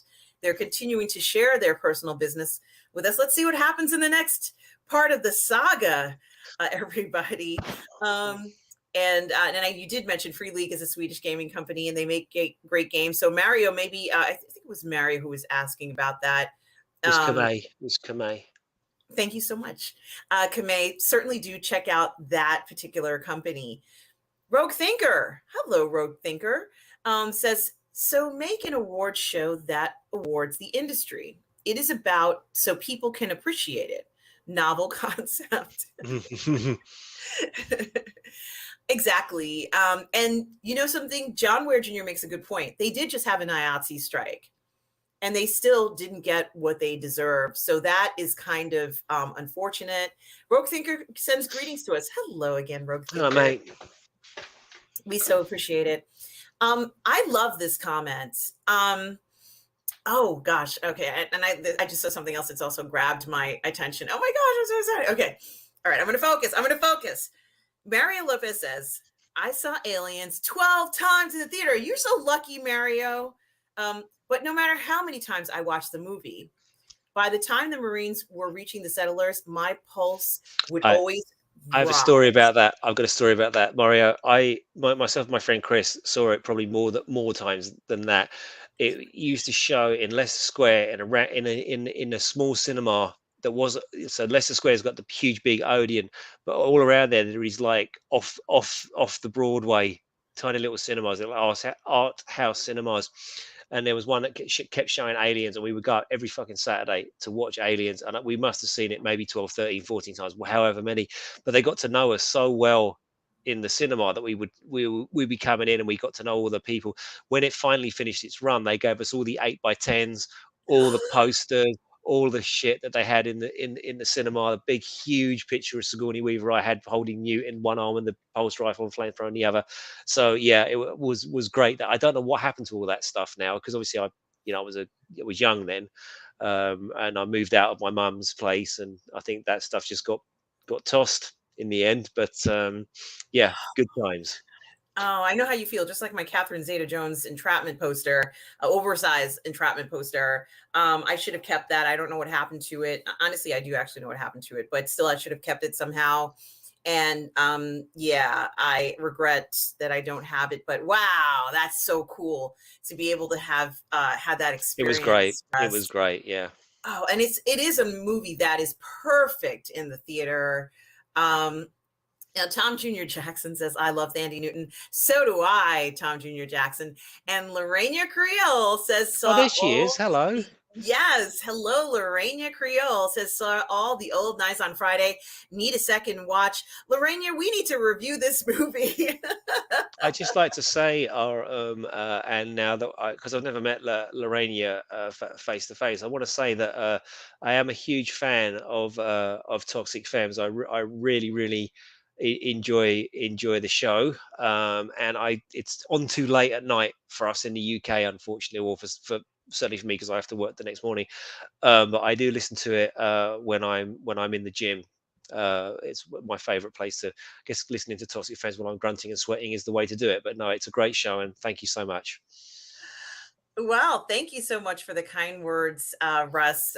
We appreciate it. We certainly do. As you know, I'm on Toxic Fans with Lorena. Hmm. We enjoy the show very much, and it is a pleasure to be on the show with Lorena for Hmm. certain. It is a wonderful experience, and we so appreciate the kind words, Russ. You know, it is wonderful to hear that. Um, Captain Bazino says hello. Hello, Captain Bazino. I can't see what that symbol. Looks Let me like a just peace sign. make Looks it like a. bigger. Yes, and there's like something with it, like two things next to it. But He's thank just you. saying hi. Hi, Captain. We'll leave it at that. Hello, Hello, man. Captain. Hello, Captain. Yes, I should say it that way, right? Um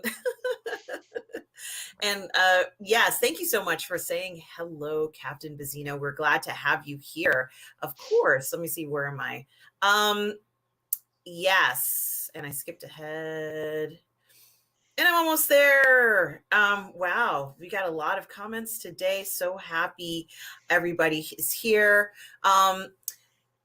Tom Jr. Jackson says that he loves Sandy Newton in Mission Impossible 2. Absolutely. Hmm. And these are my comments. I said, I love the contractor, guys. Hmm. So also check that out. And Russ, we're going to be eager to hear your comments on the contractor. Holy Um, shit! Yeah. And Mark O'Brien says, can't beat Aliens director's cut. My friend had the widescreen VHS in the 90s, used to watch it a lot. Yeah, how cool was that, Mark, when it first came? You know, like, cause I'm a fucking diehard fan. I can say the film all the way through every line. I've seen it so many times. Diehard fan of that. And when that came out, like we'd all heard about the scene with the sentry guns and all that sort of thing, and seeing that for the for the first time was just, cut into the film. We'd seen clips of it before, but getting it on VHS, because of course it was before the internet. Getting this stuff was impossible. You saw pictures of it in Starburst and things like that, but actually seeing it for the first time, yeah, yeah, and then buying it on DVD, and then getting the Blu-ray quadrilogy pack that came out, which is, if people are collectors of physical media, can't recommend the Alien quadrilogy set highly enough. It's got some amazing special features in there. It's the definitive version. It's so good. It's also got the assembly cut of Alien 3, the very divisive Alien 3, Alien Cubed, as the fans in the know call it. The assembly cut's a lot better, but the film still suffers from idiocy, unfortunately. I have a version of the series, but it is everything, not just Prometheus, but the one after that. So it's everything that's Covenant. been, yes. So it's everything up to and including Covenant is this Mm. set that I have. But I also want to mention that I have fallen in love with, and I'm still in love with the game Alien Isolation. I've never And played it. Now I say I'm a diehard fan. Because I'm not a big gamer, so I just you would I, like this game, Russ. You would love it. you know what I think I'm going to do? Or I'll be honest with you now. I understand that there's an anime movie of it, or there's some sort of video movie of it that tells you the story of it, or someone's put together all of the cutscenes Yes. Mhm. on YouTube somewhere. Yes. I'll probably do that. Although I understand It's 6 everybody like. hours long. It's 6 hours long if you just have all, the movie version Do you know what? I of the spent game. most of the day playing Rome Total War today, which is very tragic of me, but that's what I did. So I do have 6 hours on a Sunday leading up to the sexy times of Positive Fandom chat on Sunday brunch. But yeah, I've got time in the morning to watch it. But no, I must catch up with that. I'm just, yeah, like I said, all of this shit that we're talking about, me, I'm a Snyder obsessive and all the rest of it. But I'm very happy about this quiet revolution of Alien fandom, of Alien reboot that's coming along. Because I think they, initially when I heard about Noah Hawley like messing with the canon, I was like, fucking hell, I'm a purist. And then the more I think about it, and the more I think about Alien and how it went post Aliens, it basically went down the shit can, didn't it? Because Alien Cubed, the cinematic one was awful. The assembly cut not was better, and taken in isolation, it's not a bad film, right? But as a part of a connected set of movies, Alien 3 is shit, because basically, and yeah, no spoilers. Now it's a very old movie now. You set up this family unit with Hicks and Newt and Ripley going off living happily ever after at the end. And okay, there is the tiny little sound effect at the end of Aliens of the facehugger, but really, there's no explanation to how a couple of facehuggers got on board the life raft that looks completely different to the way it did in the second movie. And then you have these two characters, these beloved characters, and you kill them off camera.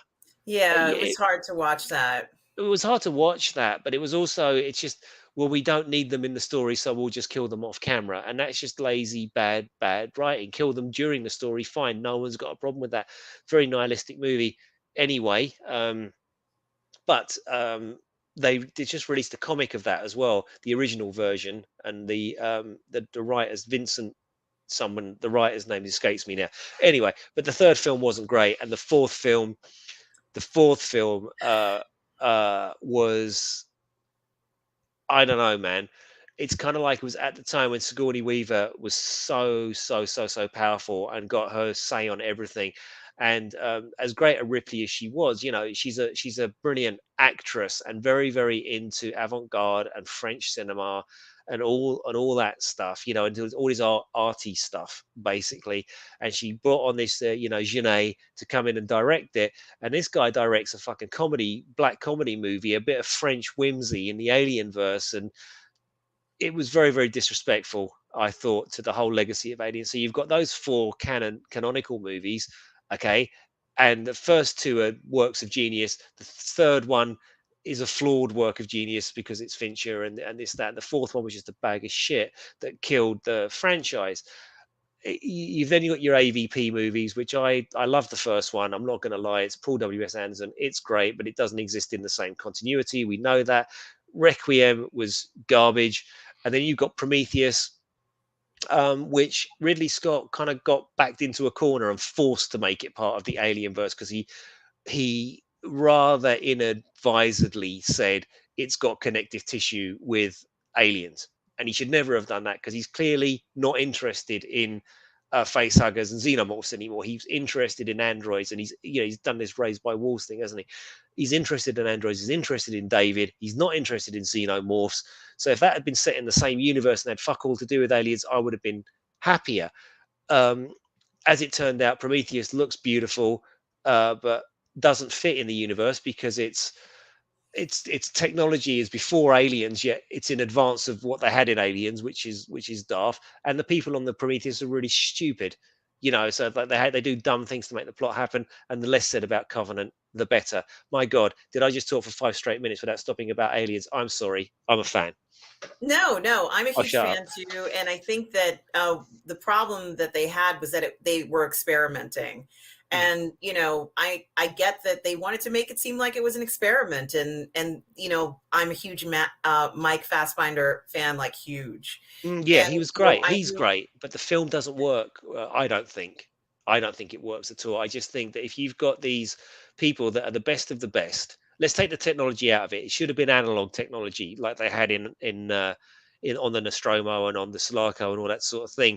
And what they said was, oh, it's because it's a much more expensive ship. No, I'm not buying that. But you had these people like Fifield and all the rest of it, and you're on an alien planet, and the first thing they do is take their helmets off, and then you've got this creature that comes out of the water, and you're going to start playing with an alien creature. No, you're not going to do that. But things needed to happen to make the plot happen, and I get that. But yeah, wasn't for me, unfortunately. But my God, Charlize Theron. Oh. Yes, and Idris Elba. Come Mm. on, there were incredibly hot people in this film, and even the guy who played the father, I can't remember his name now. He's the one who plays in Priscilla, Queen of the Desert. I can never remember his Guy name. Pearce. Yes. I thought that he was excellent as the father, to Yeah, Wayland. Charlize. Mm. But for me, honestly, they didn't even need the infection scene at all. What could have just happened is that someone could have ended up becoming infected, and we didn't need to see that. It was more interesting to see the history of the people who I can't remember what they're called, the The founders or engineers. whatever. The engineers. Yeah, the engineers. And we didn't need to see another scene where somebody gets infected because we've seen that a million times. Mm. However, the scene where we saw Noomi Rapace, I hope I'm saying her name right, Noomi Rapace, kind of like remove the alien from the body, which we've been told is impossible, but apparently this machine can do it, was fascinating.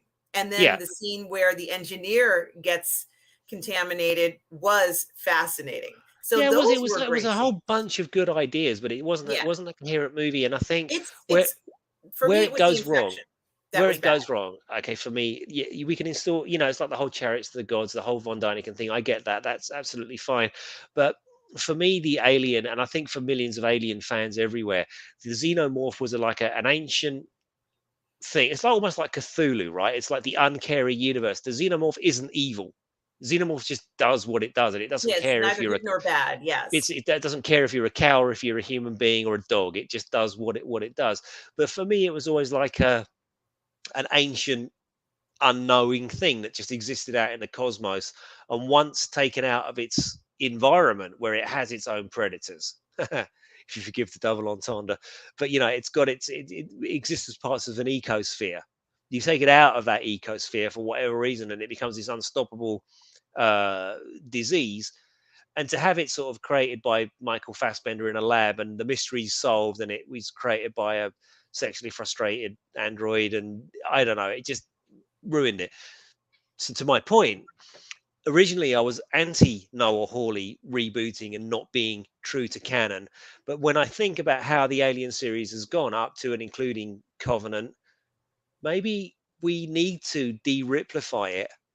As much as great as Isolation is, it's still Ripley's daughter. It's still got that connective tissue, dare I say. Maybe if we reboot it and we start again, we go down a different road and it'd be more about the company and all that, because to sustain a TV show, it's going to have to be about the company, right? It can't just be, I have to have Wayland. I'm excited. I'm excited, and I'm excited to see what Fede Alvarez does as well. Honestly, you need to see Alien Isolation, and I want to get your opinion after you see Alien Isolation as to whether or not you think Ripley's daughter should be removed. I just really need I to don't think you she to should. see I that, don't think she Russ. should be removed. RM. I don't think she should be removed. All I'm saying is that perhaps the to make a great alien thing now, we need to remove ourselves from Ripley and Hicks and Newt, remove ourselves from all of that, and maybe just look at this story from a different direction, because there's so much love tied into those characters. And so yes, no, I'm sure Isolation is fantastic, and I'm not anti Amanda Ripley in any way, shape, or form. I was anti Noah Hawley changing it, but I've kind of talked myself round into, actually, I think this might be the way to go. Well, it's certainly something to consider. And, perhaps you make a good point, and you're probably right. I mean, certainly they have to do better, right? Hmm. Single Songwriter says more movies with great writing is needed because we have action now. All the CGI technology makes anything possible, but the writing needs to be more cerebral. And I can't agree with you more, Single Songwriter. We don't need these sort of like, I guess, dumbed down scripts. We certainly do need more cerebral stories, and it makes sense. They can't just sort of be giving us ordinary formulas of stuff, which I think is ridiculous at this point, especially with how sophisticated things have become now for all of us. I think maybe our and singles. I think there might be a lot of good stuff on streaming that we don't find, like things. There's some real gems buried on stream. I'm talking of Nomi Rapace. I saw one, and talking of Traveller, texted my mate Chris. I said, Chris, dude, I'm watching this fucking movie, and it's just like a Traveller game that we would have played during the '80s. And he said, is it the one with Naomi Rapace in it? I watched it last week. I was like, yes, that's the one. So this thing is called Black Crab. Oh, yes, I Again, watched it. it's awesome, right? It's How awesome is fantastic. She yeah, was it's great great. in that. But it's such an '80s movie. Even the soundtrack is very very '80s. It's just like a traveler game. Yeah. Kamei, if you want to watch a traveler game, watch that movie. The Guys, plot is watch Black Crab. It's fantastic. Okay, the I said plot is at once genius and ridiculous at the same time. It's like such a random set of skills that these people have to be able to do this job. But it's great fun. It's post-apocalyptic, or no, not post-apocalyptic. It's yeah, mid-apocalyptic, right? The war's going on at the time. yeah. A very very 80s vibe to it in terms of soundtrack, aesthetic, and theme. Apocalyptic movie. It's got all of that, mushroom crowds in the background. See it. It's really good. It's fantastic. And you make a good point. She has so much more in her career. I see her even 20 years from now, still producing fantastic films, going forward. Kame asks, is the contractor only on Prime? I don't know. I think it might be also in movies, but I'm not sure. I'm sorry. Maybe someone can find out, please. Rogue Thinker says, was it mentioned about Chris Pine and what he said about Star Trek? Yeah, Yes, we we touched on it. did. Yeah. And do we think that the movie will ever get the cast back or be made? Yeah, they're going to make a Star Trek movie. They will. But we don't know who's going to be in this Star Trek film, as far as I'm concerned, especially when you have actors saying, well, we didn't even know about the stuff. Tom Jr. Jackson says, I've got all flustered bringing up Chris Pine. You absolutely did. And he's also a big fan of Chris Pine as well. Mikey Lito. Hello, Mikey Lito. So good to see you. Yes, Mikey Lito, we were talking about the streaming movie with Thandie Newton, which was amazing. Amazing. So incredible, I have to say, for sure. Yeah, and is there another person with that name, or did I miss it? Okay. Absolutely. Chris Pine is great eye candy, and I'd love to see him in an action series. Absolutely. He's actually getting better looking as he's getting older. Like That's like very Kate Beckinsale. Kate Yes, Beckinsale. Every year she goes past, she gets hotter and hotter and hotter. She's unbelievable. absolutely. Um, let's see. I just want to see here. Mike Alito says that movie is called All the Good Knives and is streaming on Prime Video, which is the one with Andy Newton and Chris Pine. Thank you so much for that. Yeah, I totally forgot his dad was on Chips. Kame Egan says about the Chris Pine. Rogue Thinker says gaming around a table is a great time, and I've done it since the 70s, and I've only recently stopped, and I miss it. Yeah, we were talking Um, about maybe doing it on the stream, Rogue Thinker. I don't know. It's something we'll talk about. When Absolutely. our have one of our epic chats later. And Darth Leto says he tried to role play in a sci-fi module, called my tune into a bounty hunter called the Defresnator. No one got the Defenestrator. def, def, Defenestrator. Yeah, it means jumping out a window. Well, someone got it, Darth Plato. Someone got it just now, and Mhm. I'm learning. And it's very clever, Darth Plato. You certainly do have a way with words, I must say. And Mario Lopez says that he misses the old days where he played tabletop games. It's all coming out now. All the D&D and Traveller players. Where you at? I feel like are you in the house? Say whoa. And Darth Plato gets very deep here. World War III would have started if the Soviets invaded the Fulda Gap in West Germany. Okay, okay. Thank you for sharing that comment. 5 weeks to Obi-Wan. Yes, Mark O'Brien. 5 weeks to Obi-Wan and 5 weeks to Star Wars Celebration, which I will be You're going, attending, aren't you? guys. I'm sorry. You're going to Star Wars Celebration, aren't Oh you? yes. Are you going to Yeah. stream from there? I don't know. I've never streamed live from a show from like a thing like that. So I'd need a decent like a GoPro camera. I'm not going to do from my phone. Mm, So and a battery pack. I have to think about it over the next few weeks. I certainly do appreciate any advice anybody who streams from live shows and does that can give me. I will pick up a GoPro that's appropriate. I have to think about this, Russ. I'm not mm, quite sure whether I'm just so like excited about the whole thing. Even just we haven't even talked about this, but I'm just so excited about the notion of it. Oh my god. um so I don't know yet. Mark O'Brien says Return of the King extended editions are my favorite. Yeah, those are excellent. I've watched those too, but I keep watching The Hobbit to see Martin Freeman. mm. So um a single songwriter says sci-fi was always considered low-hanging fruit in the eyes of the Academy. Yeah, yeah. You see, when people say eat a bag of dicks, I take this as a literal meaning. Mhm. So to eat a whole beach covered in dicks, like this is We're going far with the eating of many penises references now. Eat a I can't even try galaxy to of make a dicks. I don't know. mental. I can't even. Oh my goodness gracious. Sorry. um, Mark O'Brien says, got the Hobbit extended edition, but only watched it once. Okay, that's fair. I That's was I fair. was dead sick, really really ill with the flu. Like not before it was pre-COVID. This was, and I was proper sick. Like for 2 weeks, I was really really ill, and I was on my own. My wife at the time, my now ex-wife Sally, she'd gone off to South Africa with Sam for 2 week holiday, and I was like left at home ill, and I watched that special edition Hobbit back to back and all of the special features back to back and all of the commentaries back to back, and I kind of felt like I was living in this really weird space where I wasn't leaving the house for anything, just getting shit delivered, and I felt like I was part of that. I was like the 14th Hobbit, the 14th dwarf with them, and I got to know all the actors and what had happened behind the scenes. So yeah, it's got a dear that special edition's got a place in my heart actually. Interesting. And Tom Jr. Jackson says, I still haven't heard all the commentaries on the Lord of the Rings extended edition Blu-rays, and on the Hobbits as well. Oh, wait a minute.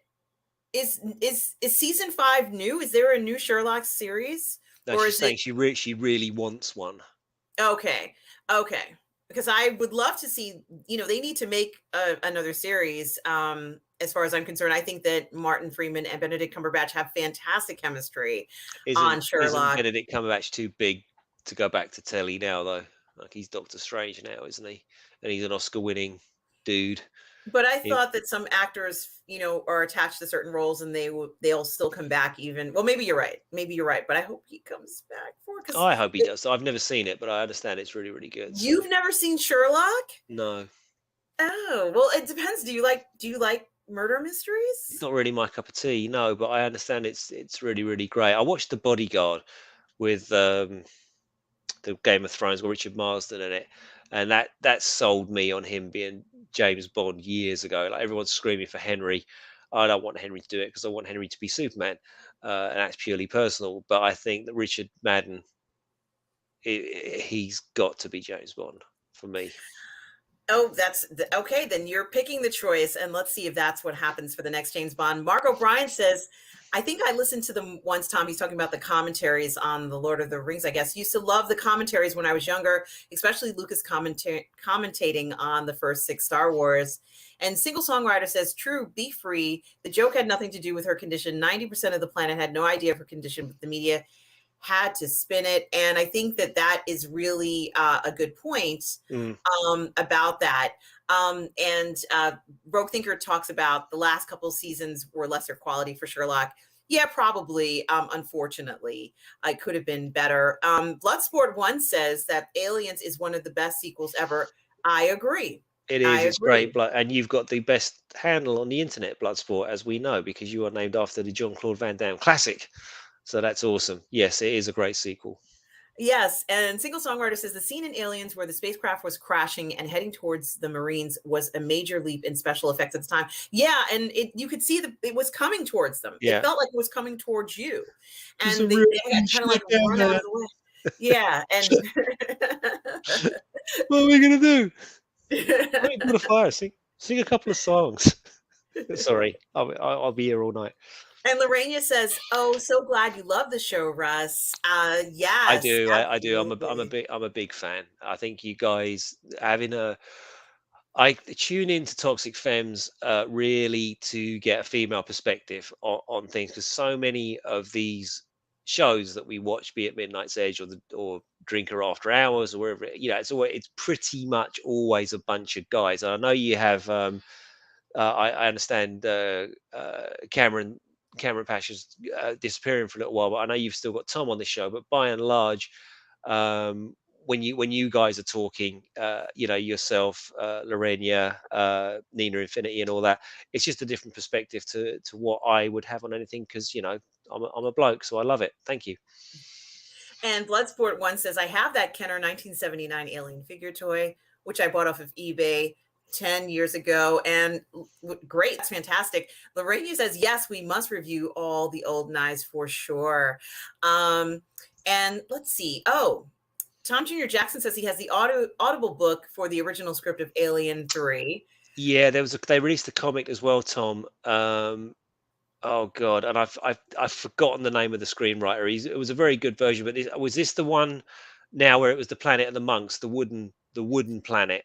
I think You that mean, was this is I don't Alien know, the 3. Yeah, prison? Is it the prison? no, you see, Alien 3 was set in a prison, but originally it was supposed to be where there were so many drafts of that script. Originally, it was supposed to be in a monastery, like on a wooden planet. That was kind of like one of the concepts for it. And that was going to be the concept. And then they just changed it to be in a prison. So that's Hmm. why everybody's bald. It's got nothing to do with the lice. They were supposed to be monks. And if you actually look at the background of Alien 3, it's got that very sort of cathedral feel because it was supposed to be a church where they were at. Yeah, well, it's easy to loathe, isn't it, Darth Plato, because it's so disrespectful to everything that went before it. But it's not in out of itself. It's a very nihilistic, nasty little movie, and I quite like it for that reason. And Rogue Thinker says he played an Alien RPG game in the 90s as well. Single Songwriter says they should have never killed off those great actors. They should have kept them as a team and made more movies with them kicking ass. Agreed. They died way too soon. Yeah, they did, and then of course what happened was this is another reason why I've got a bit of a bee in my bonnet about Prometheus and Covenant, as Neil Blomkamp came out and he was going to do Alien 5. He was basically he had a way which he pitched to Sigourney Weaver when they were working on Chappie together, Hmm. and he had a way of retconning 3 and 4, I imagine, as all part of a hypersleep dream, which is a cheap, nasty way of doing it, but it actually works. And he was going to continue the Hickson, Ripley, and Newt story, obviously with Newt now um, being the lead character, but it had some concept art that was released. And it had Ripley as a suicide bomber and Hicks with his face all scarred up, and they'd captured an alien queen, and they had it and it looked absolutely superb. Of course, Ridley Scott put the kibosh on it because he didn't want it competing with his vision of Alien, and Blomkamp had to suck it up basically. And once that happened, he released all that concept art, so it would have been yeah, it's the one that got away. Well, it reminds me of the Alien comics. For those of you who have read the Alien comics, I've read them and I've actually watched them on YouTube on a channel. I think it was called Alien Theory. Yeah, he's great. Yeah. And he covered, and he does like he does the voices for it as you're watching it. I've watched hours and hours and hours of those comics where they go back to Earth, where they do have the alien queen. They're trying to take her and force her to do what she wants by threatening to kill her babies, and they think they can control her. And then there's all sorts of twists and turns. It's actually really I got good a fun comic. fact about those comics. I used Hi, to work Biggerford with Entertainment. I'm sorry. Hi, Biggerford. How are you today? the Sorry. model that they used for Ripley in those comics. The artist, so this lady worked at BP, where I used to work at BP, and she was the model for Ripley when she was in college for those comics. So those, all of those Wow. pictures, that's actually Cat. Who knew? BP, who knew? Um, Hmm. Islamic. Hello, Islamic. So good to see you here today. Hope you are well. A A cool dog icon. Xeno, yeah, dog Xenomorph, Charles S. Dutton. What's not to like? That's Alien 3. Yes, and thank you so much, Islamic, for stopping by. We so appreciate it. And guys, check out Lorena Creole's channel for sure on YouTube. She also streams on Twitch as well. Um, Rogue Thinker says Guy Pearce is one of his favorite actors in one of his favorite movies, The Count of Monte Cristo. That was a great, With Jim great. Caviezel, right? Yeah, I think Yeah, Jim so. Caviezel was Edmund Dantes, wasn't he? Yeah, that's a great. That was a really, really quietly excellent movie. Like I've completely forgotten about it until just now. Hmm. And Kame says Nomi Rapace was great in the Girl with the Dragon Tattoo. I agree. I also like the original foreign language version of the Girl with the Dragon Tattoo as well. Personally, I think they were both great. Richie Dupe says, "Hello, Richie Dupe. So nice to see you. Hey, all, and bananas to you all. Well, bananas to you, Richie Dupe." Banana Um, Man. and Single Songwriter says, "Remember low budget movie Android with Klaus Kinski? That's a very famous low budget film that everybody talks about, and I think you can get it on YouTube It's going to be on somewhere." YouTube now, isn't it? Yeah. Yeah, I haven't seen that in ages, but guys, definitely check it out because it certainly is worth looking at. And of course, he's talking about AI because you can't deny that the Mike Fassbinder character in Prometheus and in Covenant was huge character in that, but they didn't utilize him as well as they could have. He was Canon doesn't. brilliant. He's brilliant. It's just Yes. the films just don't work for me personally. And Richie Dupe says canon doesn't always translate well from page to screen, and that is very true. And guys, this is Six Scale Cantina's link. For sure, go ahead and subscribe to Six Scale Cantina. We saw him earlier today. It's always good to see him. And and a single songwriter also says today's modern deepfake technology, they could bring back the entire cast of Alien. Maybe say they are clones of the Marines and do different worlds. That is an excellent idea. What do you think, Russ? Could they bring I back the entire cast as that, they clones? they could do, but I think this kind of goes against what we were talking about before. Single songwriter, like Star Trek, Aliens, I don't think supports $100 million, $200 million budget. I just think it needs to be a smaller thing that's going to not be Prometheus, that's going to appeal to its core fan base, and it will make enough money to make its money back and perpetuate its own sequels. But as soon as you start coming out and try to make something like Aliens mainstream, I don't think it works. But of course, I'd love to see that. Yeah, it'd be great to just carry on that story with Michael Bean and Sigourney Weaver and Carrie Henn, even though We're gonna have to do one whole stream on Alien, Russ, because I could probably talk to you about the Alien for 8 hours. mm, So there isn't enough hours in the day, Russ, to talk about Alien, but that's okay because we love it so much. Islamic also says, guys, check out Alien 3 script that wasn't used, but they made it into an animated graphic novel. And I'm assuming that Alien Theory has it on his website, well, we've right? been talking, and this is the one we've been talking about, and I just can't remember who wrote the script. It was an Australian guy. Um, oh God, I just cannot remember the writer's name, but it came out as a comic. It came out as an audio book. It was probably out as a novel as well. I wasn't aware that it was an animated graphic novel though. Yeah, I was unaware, but they've also made a book that's narrated by Rutger Hauer about what happens to Ripley after the first film ends to the up to the point when she gets picked up 50 years later. Is that the Sea of So Sorrows or something like that? She ends up going like ashes in the ship and all that sort of thing. Yeah, you see, this is what I'm talking about, right? And that's a great little story, and it's fine.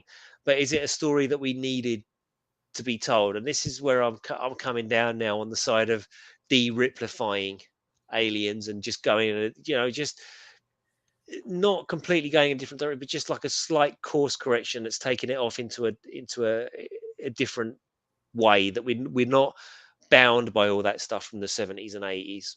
Maybe I could be wrong. It could be shit, but I'm kind of hoping it's not. no, I haven't listened to it. One of the things that I liked about it was that Rutger Hauer was one of the narrators in the film. I guess maybe sorry, in the audiobook version.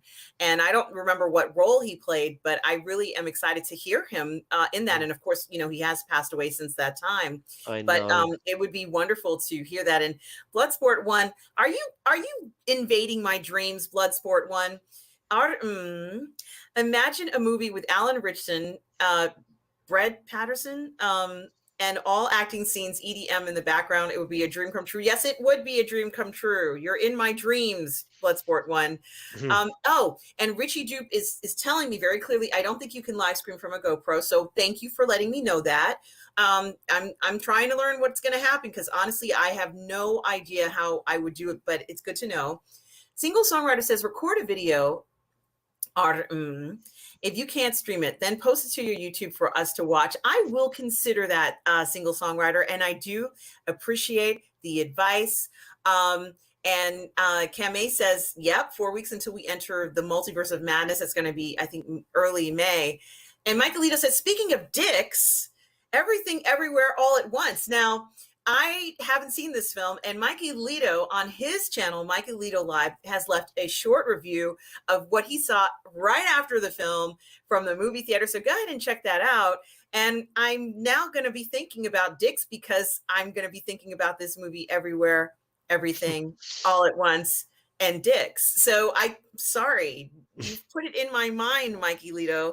Have you seen the film, Russ? I have not. I have not. I was just thinking about Thandie Newton. So I think we've all got sex on the brain today. Sexy Sunday brunch by the look of it. Yeah, I am so excited to figure out how that's going to go down, honestly. And now I have no choice but to think about it. Oh, Paul from Long Beach says, no spoilers, please, because he's seeing it. Well, I haven't seen it, so I can't spoil it for you, Paul in Long Beach. And always good to see you. And he says it's extremely difficult to spoil everything, everywhere, all at once. But you should definitely go and see it as soon as possible. And Mikey Lito says that R&B used a word to describe it, bonkers. Bonkers. And apparently a bag of dicks. So that's the one that you use, of course. And Paul of Long Beach, of course, either movie or golf day. Tomorrow is movie day. So I guess today is the golf day. So enjoying that. You go ahead and go out and enjoy yourself. Lucky you in Long Beach, California right now. So Mike Alito says, let's put it this way. Everyone knows how much I like Tick, Tick, Boom. Well, Everything, Everywhere, All at Once is my first 2022 film with the same impact. Well, that does say a lot as far as I'm concerned. And Six Scale Cantina says, still here and listening, my friends. And it's always great to hear that you are still here, Aries. And we are at the 2 hour mark. I have to say, we're past the 2 hour mark. And as I've promised, I'm not going to go way past 2 hours. So I guess we have to start wrapping this up, Russ. But I did just want to say it's always fantastic speaking with you on Positive Fandom, of course. Lovely to speak with you Um, too, RM. and where can people find you, I've got Russ? a website. You can email me. I'm on Facebook as well, but I'm not very active. I tend to read more than I engage. But I've been more involved recently because of the Snyderverse stuff. So yeah, I'm on Facebook at Russell Whitfield and on Twitter, but I only ever tweet out "Restore the Snyderverse," so that's probably useless. Or you can email me at contact@russellwhitfield.com. More importantly, where can we find you, RM? Yeah, so you can always find me here on Positive Fandom, my YouTube channel. And I also stream on Twitch. It's one word, Positive Fandom. So please do like and subscribe on both of those sites if that's where you view me. But you can also find me on Monday nights streaming with Lorena Creel, Mandy Summers, and Nina Infinity on Toxic Femmes at 8 p.m. Eastern. On Wednesdays and Thursdays, sometimes you can find me on the 1/6 Scale Man Network, either on Say What or Uncivilized Scoundrels. You can also find me streaming with Lorena Creel. Today at 1 o'clock, we have our replay for our Reacher series and for other series that we have coming up, including our Toxic Masculinity series, which is also very exciting. On Friday afternoons at 12 p.m. Eastern Standard Time, you can find me on Midnight's Edge in the Morning with Tom and Andre and Cameron when he comes back after Ramadan. On Friday nights, you can usually find me on Midnight Musings with Robert Meyer Burnett and Lael Rockwell. And you can also find my other videos, PGS All Stars and PGS Reviews, on what was formerly the Burnett Network, but is now the Post Geek Singularity. Of course, you can always find me here on Sunday mornings at 10:30 a.m. Eastern Standard Time on Positive Fandom's Parley about the fandom on Sunday brunch. With Russ as usual. And certainly do check out my channel for other things that I have coming up. For example, a lot of Star Wars coverage, especially about Obi-Wan Kenobi and his books, as well as Star Wars Celebration coverage and other reviews that I will be doing. So please do like and subscribe and check it out. And for everybody in the chat, thank you so much for sharing all of your opinions and concerns. We so do appreciate it. I really do enjoy hearing everybody's thoughts. Russ, thank you for being such a great host as well. Thanks for having me. It's always wonderful doing the show with you. And for everybody out there, wherever you are in the galaxy, always remember to please be kind. Take Take care, care, guys. everybody. Bye bye.